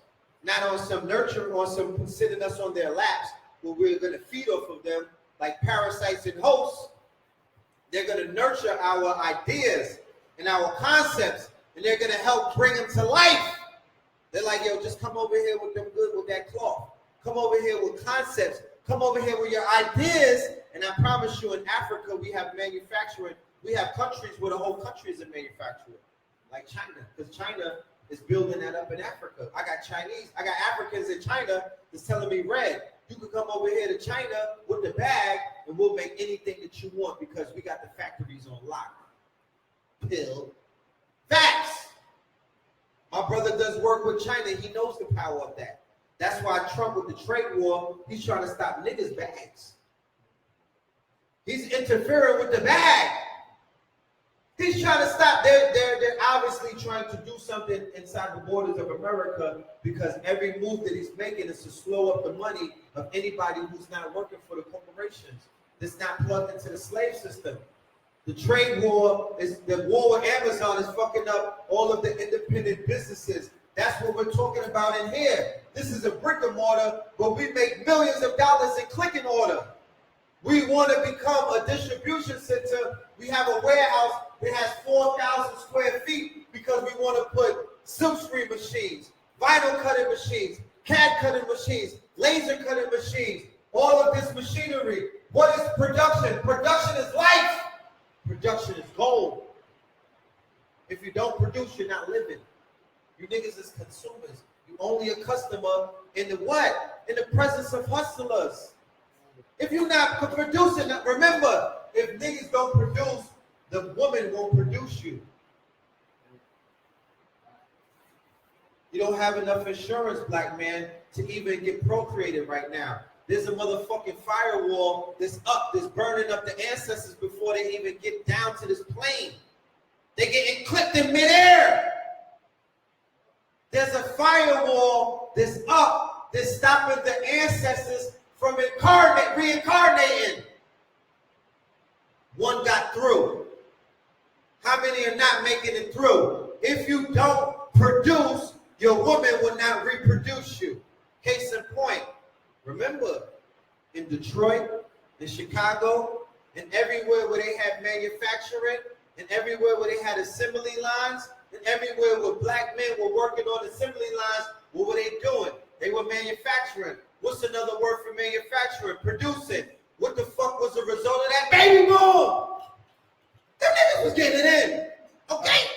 They was repopulating Chicago and Detroit and all of these other things. Okay? And mama was letting it happen. She was like, I won't reproduce you. Do you know why? Because you coming home with the bacon. Even if it's tofu turkey. You're producing, you building cars, my nigga. You're building Cadillacs. Diamond in the pack, sunroof top. Baby booms everywhere with their factories. Baby booms everywhere with their produce and farms. How is it that Nana was having 20 to 30 children? She had production going on. Crops were being built. Crops were being grown. There were produce. Remember, produce is production. They call your food produce. Not the meats, not the starch. They call the fruits and the vegetables produce. Produce is tied into production. FACT stands for food, financing, arm, right? Arms, art, culture, coding, technology, right? Cryptocurrency, technology, shelter, strategy. It's no longer food, clothing, and shelter are the building blocks of life. We've upgraded in our lives. Nobody told you that. The preacher didn't tell you that. Niggas on BT didn't tell you that. There's been an upgrade. So now that you live in a, remember when your TVs had to go from analog to digital? That was the jump. That was the paradigm shift. They told you that it was through your TV, but they went analog to digital. So now your grandparents and your parents are analog. They don't know how to use the tablet. They're almost non-dependable. They're almost expendable. Niggas is having conversations about should we get rid of them. Like the youth. The young ones are like, yo, these old niggas is kind of expendable. They don't even know how to do selfies. They don't understand social media. They're not digital like us. So they're not even in love with the fact that they're one of them. The jump, the paradigm shift has taken place. Did you make the jump? Are you ready for the jump? Are you going to participate in both worlds at the same time, or are you going to go all digital? I say be part of both worlds. You can master both. You're powerful. But we live in a day and time where all of our solutions are in front of us. I promise you. I'm going to show you that with the Facts 2020. It's all here. There's nothing to be upset about. They killing us in the streets, sis. You know what? They've been killing us. We was killing ourselves. We die every day beat. All right? This is the way of life. This is something that happens. Our brothers and sisters who are losing their lives, they are being recreated millions of times over in the hearts and the minds of the people who said what? That they're going to stand up and be better people because those brothers weren't allowed to. Are we holding those people to task? Because Trayvon Martin is not here anymore. You could cry, you could buy Skittles, you could wear hoodies all day. What did you do to make yourself a better person, to make Trayvon's life that he wasn't able to live worth anything? With all of that marching, all of that energy expended upon all of these victims, because they're not all martyrs yet. There's a lot of martyrs, but there's a lot of victims. What did you do to martyrdom them? What did you do to martyr them? What did you do to hold? Because remember, the saints come marching in. They martyr theirs. They go to war for theirs. They done blew up countries for theirs. They shed all kind of blood for their saints. You mess with a Christian and cut her head off, or till it 100, you burn them at the stakes. They had crusades for them. Until you decide that you're going to put some of these brothers and sisters into sainthood. Is Malcolm X in sainthood yet? Not when his killer's walking around. Is Martin Luther King in sainthood? You been on Edgewood lately? You went on Boulevard recently? Are they holding them up in sainthood on Boulevard? It's an open air prostitution, dope fiend. That's the track. That's the open air bando. I used to see niggas shooting up right underneath before they put the rail cars underneath the overpass on the way to goddamn Martin Luther King Center, with all of these Europeans and black people from around the world travel to see him. It's open air fucking zombie land. Did they immortalize him though? The family won a lawsuit to show that the government killed him. Did they immortalize him? Is he a saint? You got to ask these questions if you want to talk that spiritual talk, if you want to talk any kind of talk where the ancestors are going to recognize the shit that you're talking. You know what I'm talking about? So these are conversations that we will have in the future. But we're here, red and the blue. We're here to stay. This is my second home. We're going to build this thing out. We're going to make this Atlanta turn back into Atlantis in a very short amount of time. We're going to take trips to the mounds. We're going to take trips to Stone Mountain. We're going to move as a collective. We're going to gain the attention of these knuckle draggers, because guess what? Them niggas be walking deep these days. They want you to see them in their great numbers. You know what I'm talking about? The niggas with red bottoms on, they walking kind of deep too. They want to show. Oh, we went to the car show the other night, right there on Moreland Avenue. It looked like the scene in Boys in the Hood with Ice Cube and all of them before they let off the woo-wop.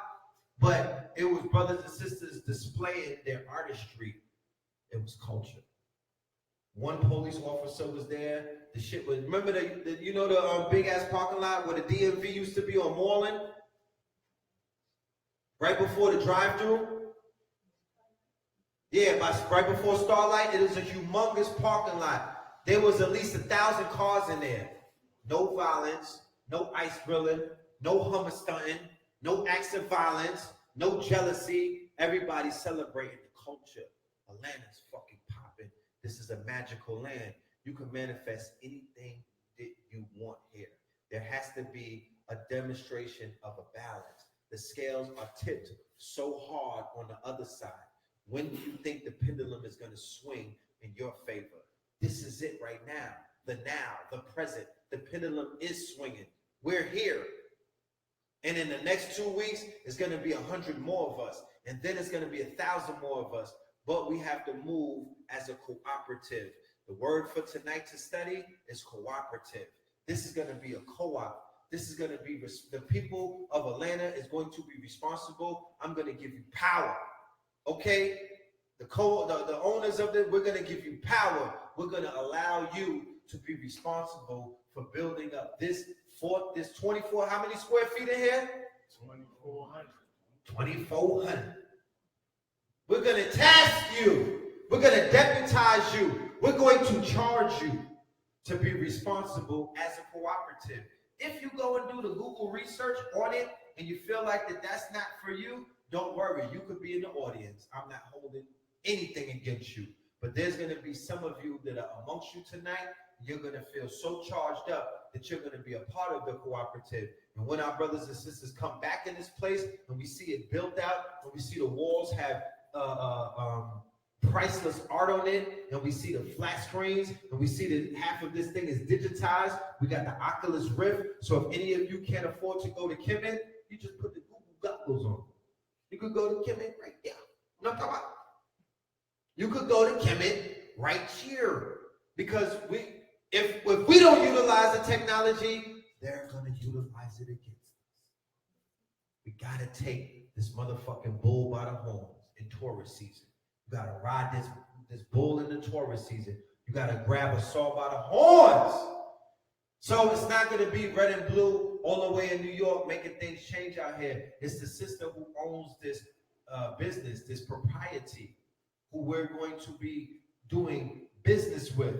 That's the one who's making change. It's the brothers and sisters that are sitting in these seats tonight.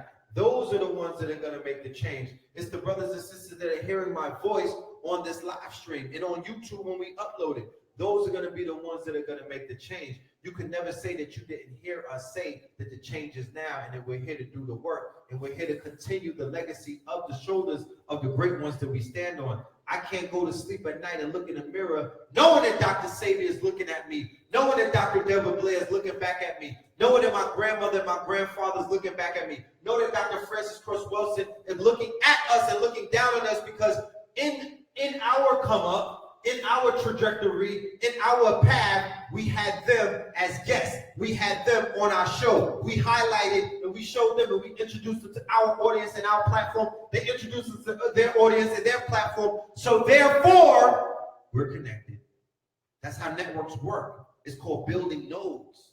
You got to study the science of the networks. If you're participating in social media or network building or building networks, and you know your network is your network, you better know the science on that shit.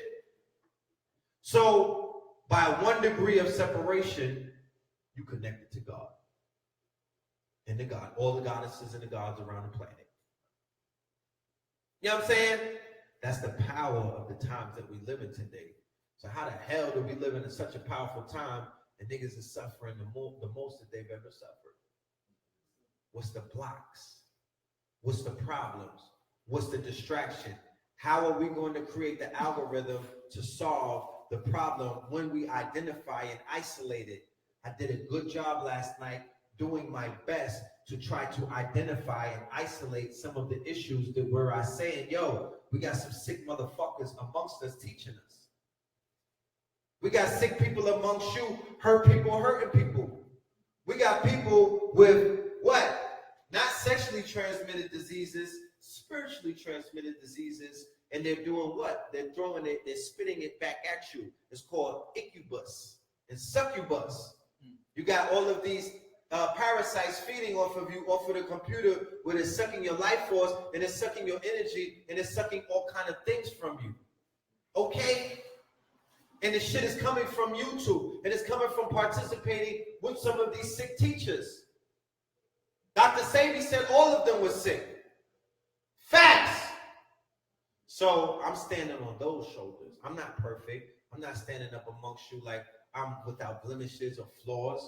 I'm working on myself constantly. I isolate myself.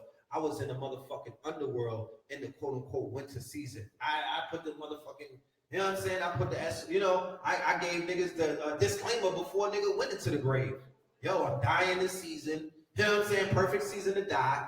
You know what I'm talking about? Don't expect much from me, nigga. I'll be in the grave.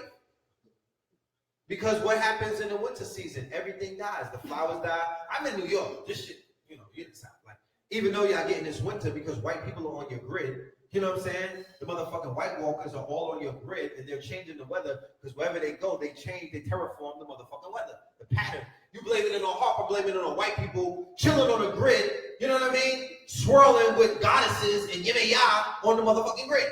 They're the ones changing it. Okay? They're the ones changing it. The womb of the black woman, she's the one changing it by letting all of these foreigners in. You want a foreigner pull up? Tinder? Nah, not y'all. What is it?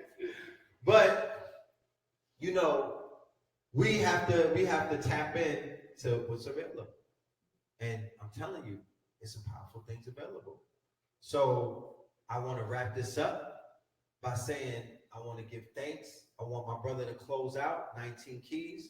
I want to say thank you everyone for coming up, for pulling up and giving me your undivided attention. So I could, because remember, this is magnetism. The way that I work is through magnetic attraction. You pull out the best of me. Remember, when we're in front of you, it's like magnets work. Remember, magnets either attract or repel. So when I'm standing in front of myself, I'm looking at you. You're a reflection. Reflection. You're a reflection of me. So I'm looking at myself, but you motivate me. You make me want to pull out what's innate, meaning what's inside of me. The best of us is inside of us. When you meet that brother who motivates you, he'll pull the best out of you. You begin to even look different. You want to hit the gym a little bit more, right? When you met that goddess, she slid in your DM and said, hey, you know what I'm saying? Yeah. Family, I'm ready. And you're like, hold on, let me get ready. Jacqueline, Planet Fitness, LA Fitness, you had to go to all the fitnesses to make sure that you was ready. You know what I'm saying? A little bit of that roots and tonics for the strong back. You know what I'm talking about? You'll start cleaning your clothes, shit start getting ironed. You know what I mean? You become the better version of yourself, because I gotta impress you. I gotta give to you the shit that you giving to me. You giving me all of that black girl magic. You know what I'm talking about? You feel me? You make men want to step it up. You make us want to stand up and be our higher selves. And hopefully we do the same for you. So when I'm in front of the people, you're pulling out the best of me. I'm sharing my vision with you, but I'm sharing a future that we're going to create together. So without any further ado, let my good brother come and do what he does best, and that's drop some gems on you. All right? Give him a hand. How y'all doing? All right. I know he already had y'all up here for a while, and it's sort of late. I just want to refresh the energy in the room a little bit. You know, I get everybody just to stand up a little bit, stretch yourself a little bit, man. Take that breathe in through the nostrils. Make sure you have your gut out, and then you breathe in, or out rather, and then let your stomach go in.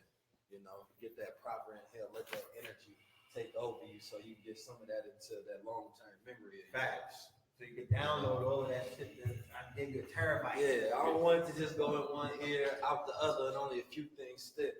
I want most of the information to retain itself so that you can use it later on. And so I think I want to stay in that same course of thought. You know, I think today, with everything that's going on, we have to have a whole nother level of how we do things. You know, with technology, just with technology, period. If we look at what's going on, we should be 1,000% alarmed at what we see and us not being within that race at all. I mean, they have machines now to where they can literally read your brain waves and know exactly what you're doing. And we would think that this is something like a sci-fi movie, and to them it's just reality. It's something that they've been building for a while, but what they had to do was make sure that the consciousness of the people was at a particular point so that they could accept these ideas without being shocked and without the people revolting.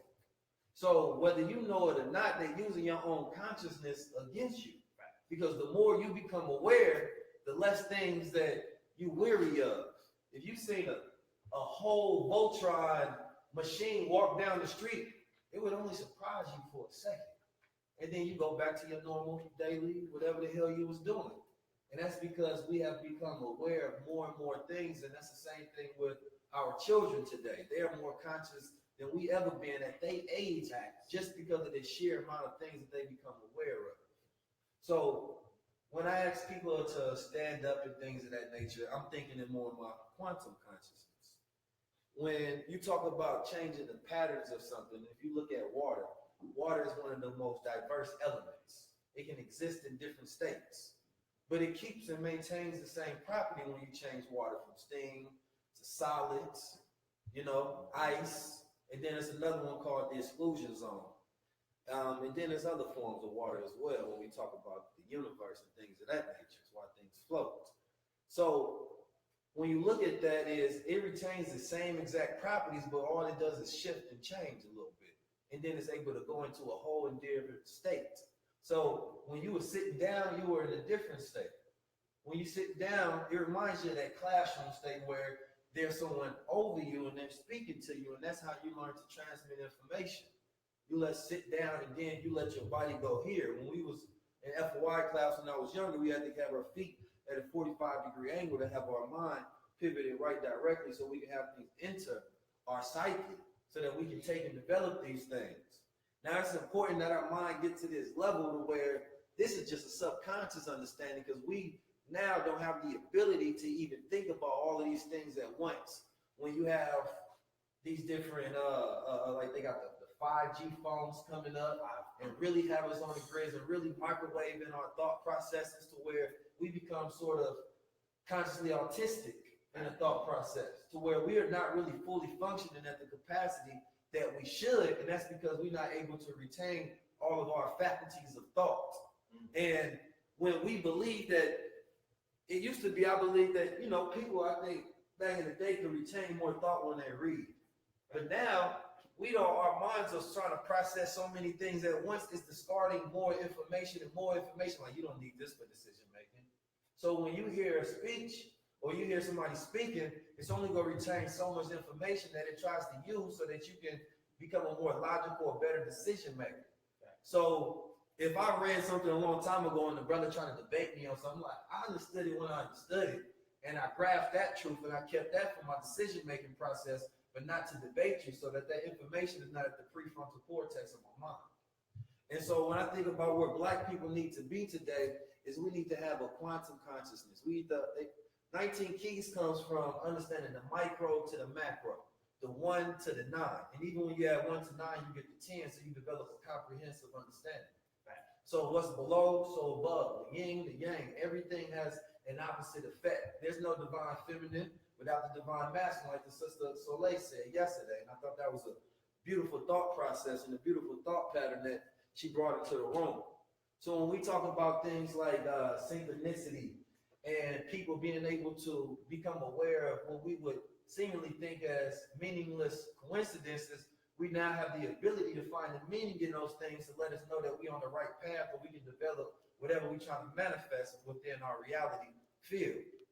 So I would like to speak like this because I know everything is not going to stick, but what does stick, you're able to keep for your better decision-making brain.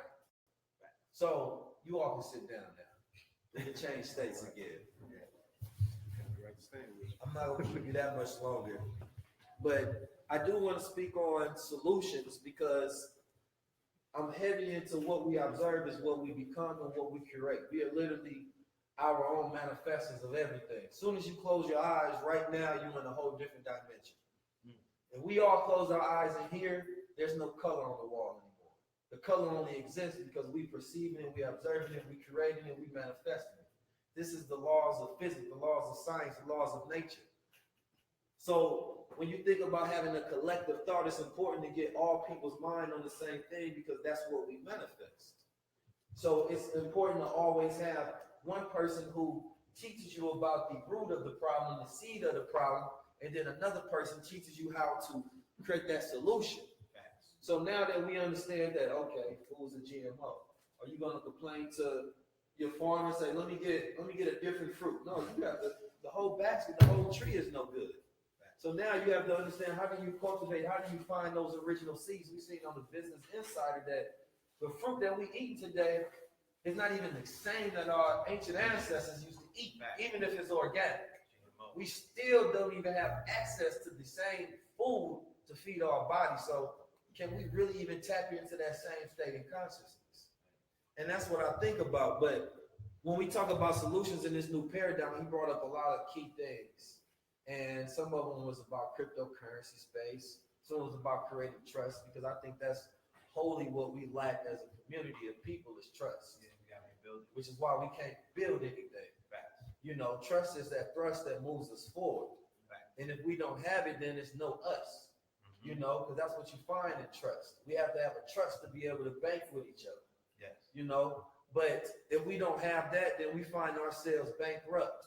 And if you ask people, that sounds good, but I don't really trust them niggas. That sounds like we can do group collective economics, but if we think about how we've been disloyal or how something happened, we always find trust to come up in front of that. That's our block, that's our barrier, that's that one thing we can't get over. So now we're trying to figure out, well, let's try to figure out technology, because I know just doing it on the psychological level, we'd be trying to do this forever. So let's create a system where they call it the trustless system, to where the trust is designed and built into the system to where you don't even have to trust each other, because we are now taking our trust and putting it into this entity as the collective. And that collective start to represent the people, then you start to trust each other more. See, white people develop these systems. Japanese people develop these systems because they don't ever want to get to that point where we at. Well, they can't trust each other because then they can't build anything. Facts. They go stagnant. And we've learned how to trust people that we say we don't trust. We say we don't trust the government. We say we don't trust the banks. But every time something happens, we're looking for the government to save us. And although we call the banks evil, we put our money in their trust. And so when you think about it, people being sick, we sick on so many different levels. And I think today we've gotten so future-led that we don't even talk about our mentalities and us being so Christianized in our thought process, because even the conscious community, even the Muslims, even the Moors, whoever you are, we still Christianized. Which means that no, we don't believe in Jesus, but our moral system is still Christianized. So when you think about the people not using their power, the slaves in the crowd mind is that to where they said that if we are not the ones revolting and we're not the ones creating the culture, and we're not the ones telling the slave master what to do, that means that we reserving our power. And so the slaves thought they had a higher moral system because they weren't using their power. And then the slave master say, well, since I'm the one making the culture, making the value, giving them food, teaching them what to do, he regarded that as a higher moral system because he was like their God, basically. And so that shows the ignorance of the crowd, because the crowd doesn't have forethought. The crowd is impressionable. You give away a lot of your individuation when you join the crowd. And the new crowd is social media. It's not in the context of just being in a group of people, but it's the context of us believing that we're in a group of people.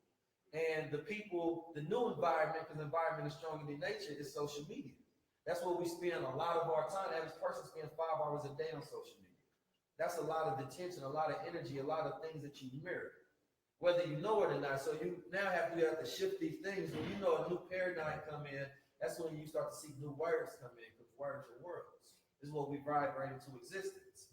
So when you hear words like Bitcoin and, you know, just hearing the word paradigm shift so much now, algorithm, this is a new world now. It's because it's a new language. Language was reserved for creating worlds. Language was reserved for creating spells and things of that nature. People didn't just communicate frivolously unless they had something that they wanted to produce because they understood it. And so when you see new languages come in, and if you want to reprogram a people, or you want to control the people, control their words and control the definition of those words.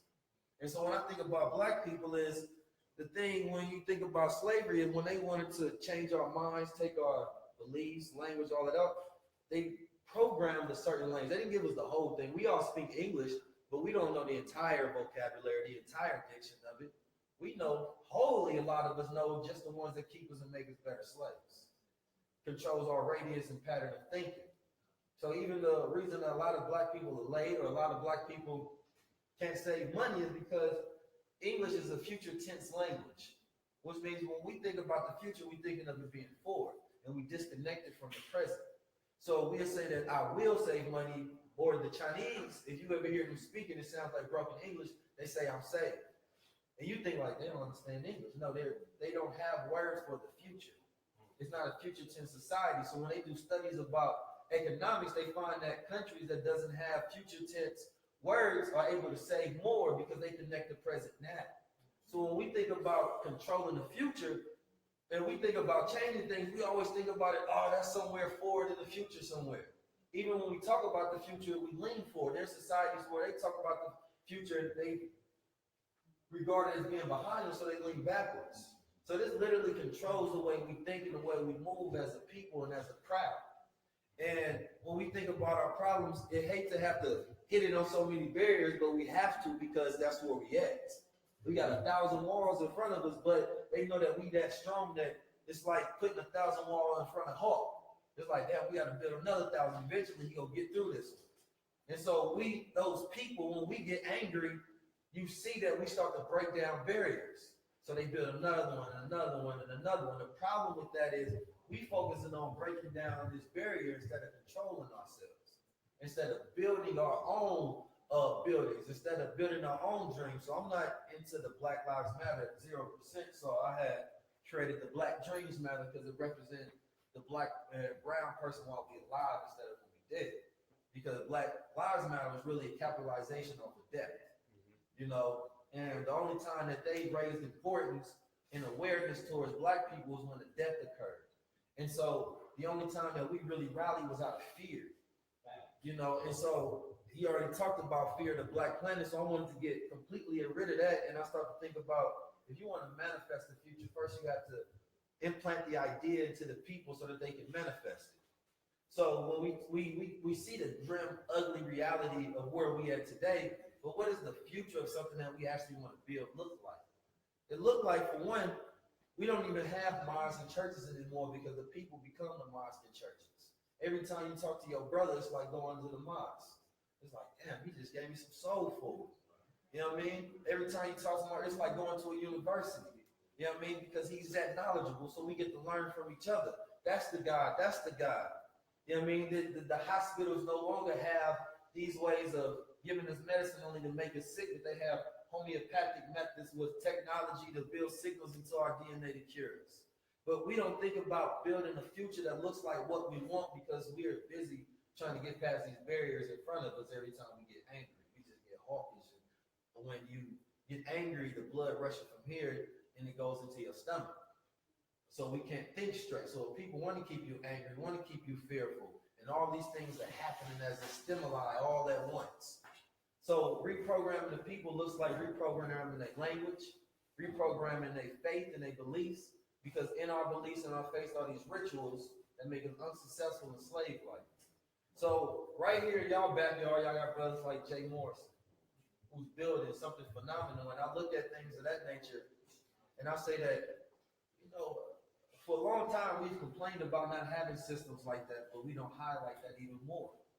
And that's because what a lot of us don't know is we don't trust him. We won't admit it, but it's not that we don't trust him. We don't trust entities of black success. All our black successful leaders and famous people, we don't trust them. We always trying to find an angle. Jay-Z, Beyonce, Kanye angles on everybody that we look at. Because the people that live around us, we don't trust them. I don't trust that nigga over there. He trying to break in my shit. Oh, I got money. Oh, he's seen what I just had.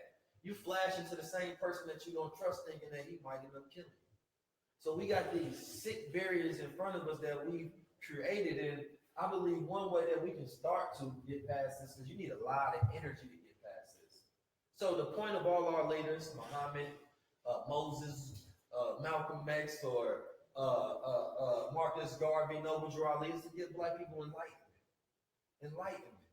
And we think that this is some Chinese or Tibetan thing, but Buddhists is black.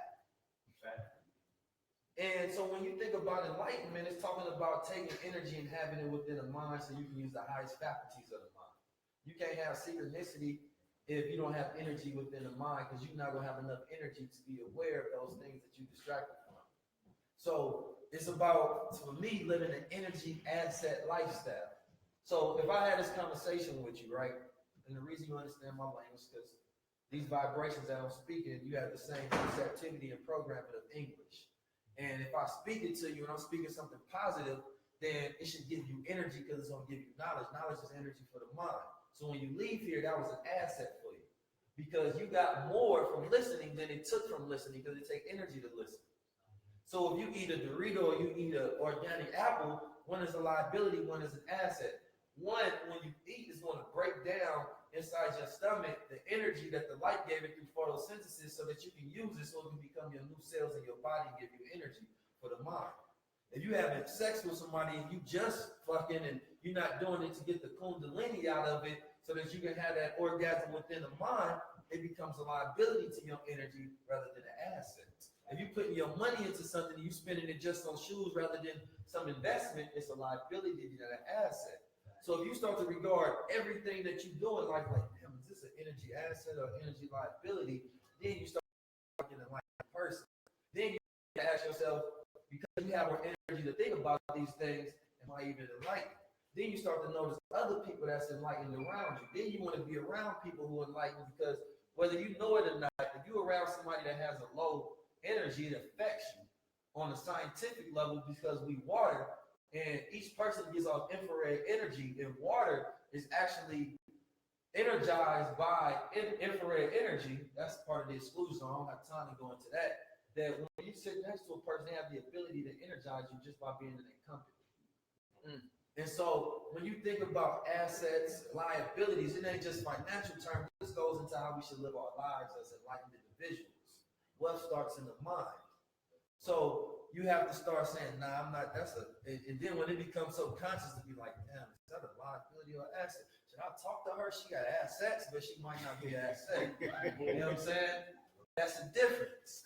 And y'all got it tough out here in Atlanta, because the one thing when people start to whisper, the two whisper factors that people do is when we talk about white people and homosexuals. Black people can talk about the most consciously charged things on the planet.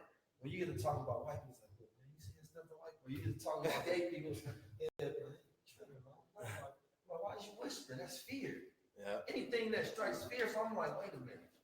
They have a very great tactic to where they use fear.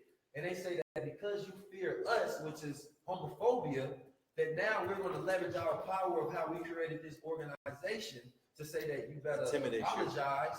You get intimidated, you lose endorsements, and that's because they have figures planted all across the planet, everywhere.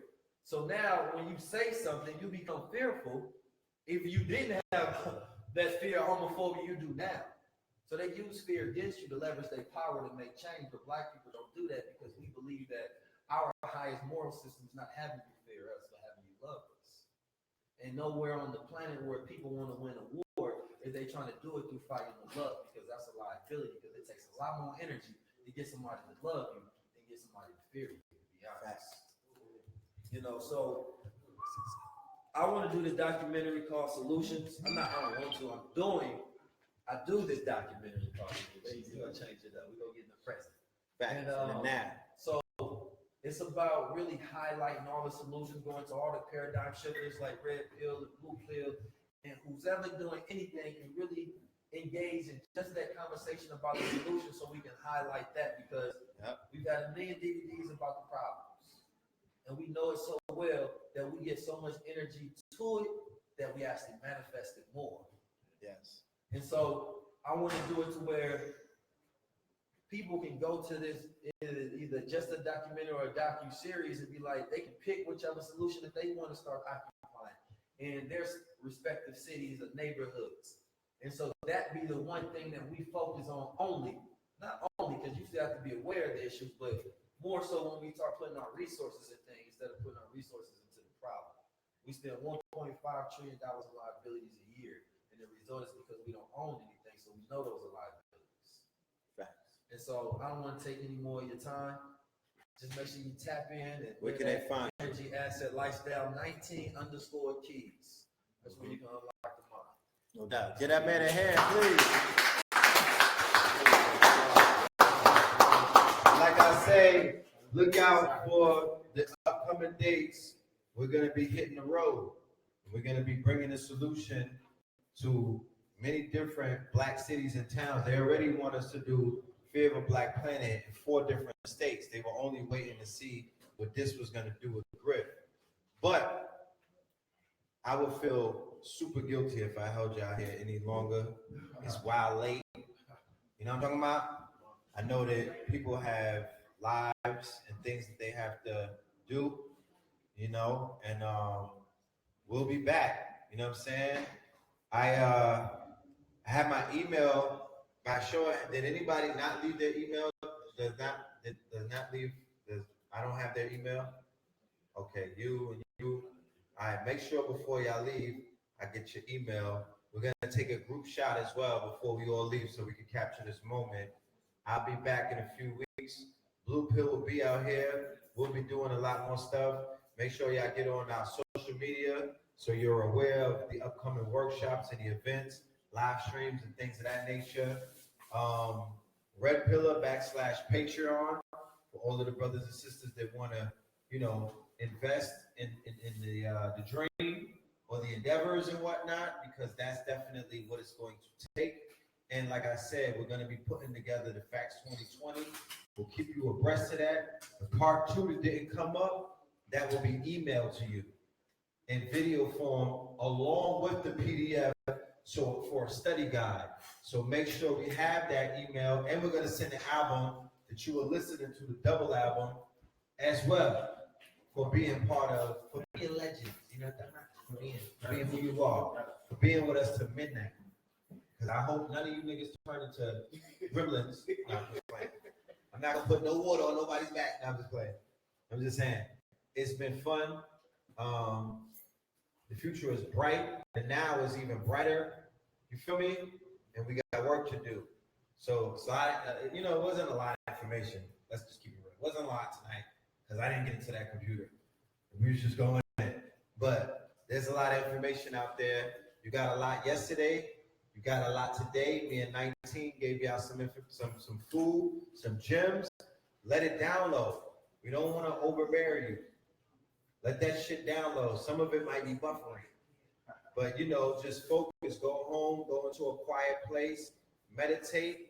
You know what I mean? Let whatever resonates with you, and let it resonate with your soul. And tomorrow is a new day.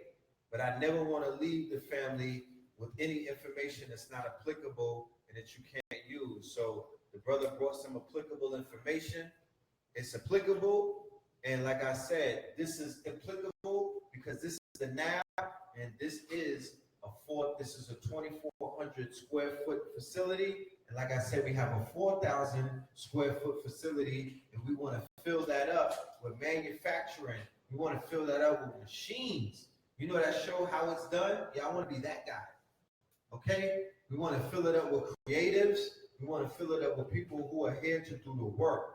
So let's make it happen, so we can't keep asking why it's not happening. It's not happening because we're not letting it happen, and we're not making it happen. It's all on our shoulders. All right? Love and life. Peace to the family. Peace.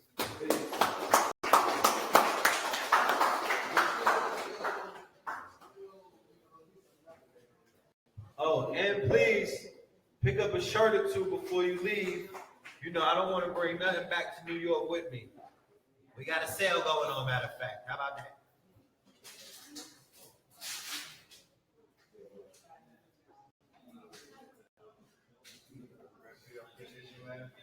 Thank you, King. Thank you. I appreciate you. Okay.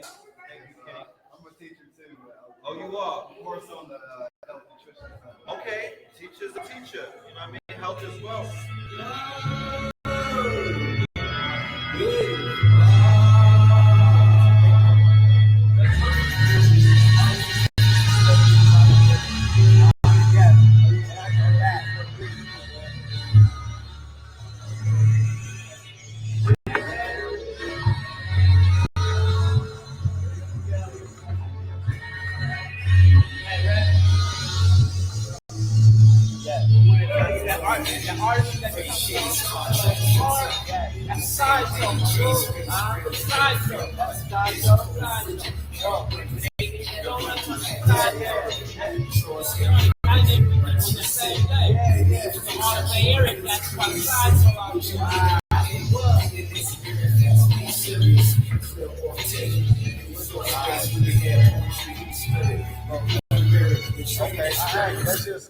That's my few of my monologues. Okay, dope. I'm gonna check it out. I got one of your songs at the end of. A word? Yeah. Beautiful. That's a look. All right. Peace to the family. Thank y'all for tuning in. We will be back with another Melanin Mondays next week. You already know. Subscribe, share, and do what you got to do. All right. Peace.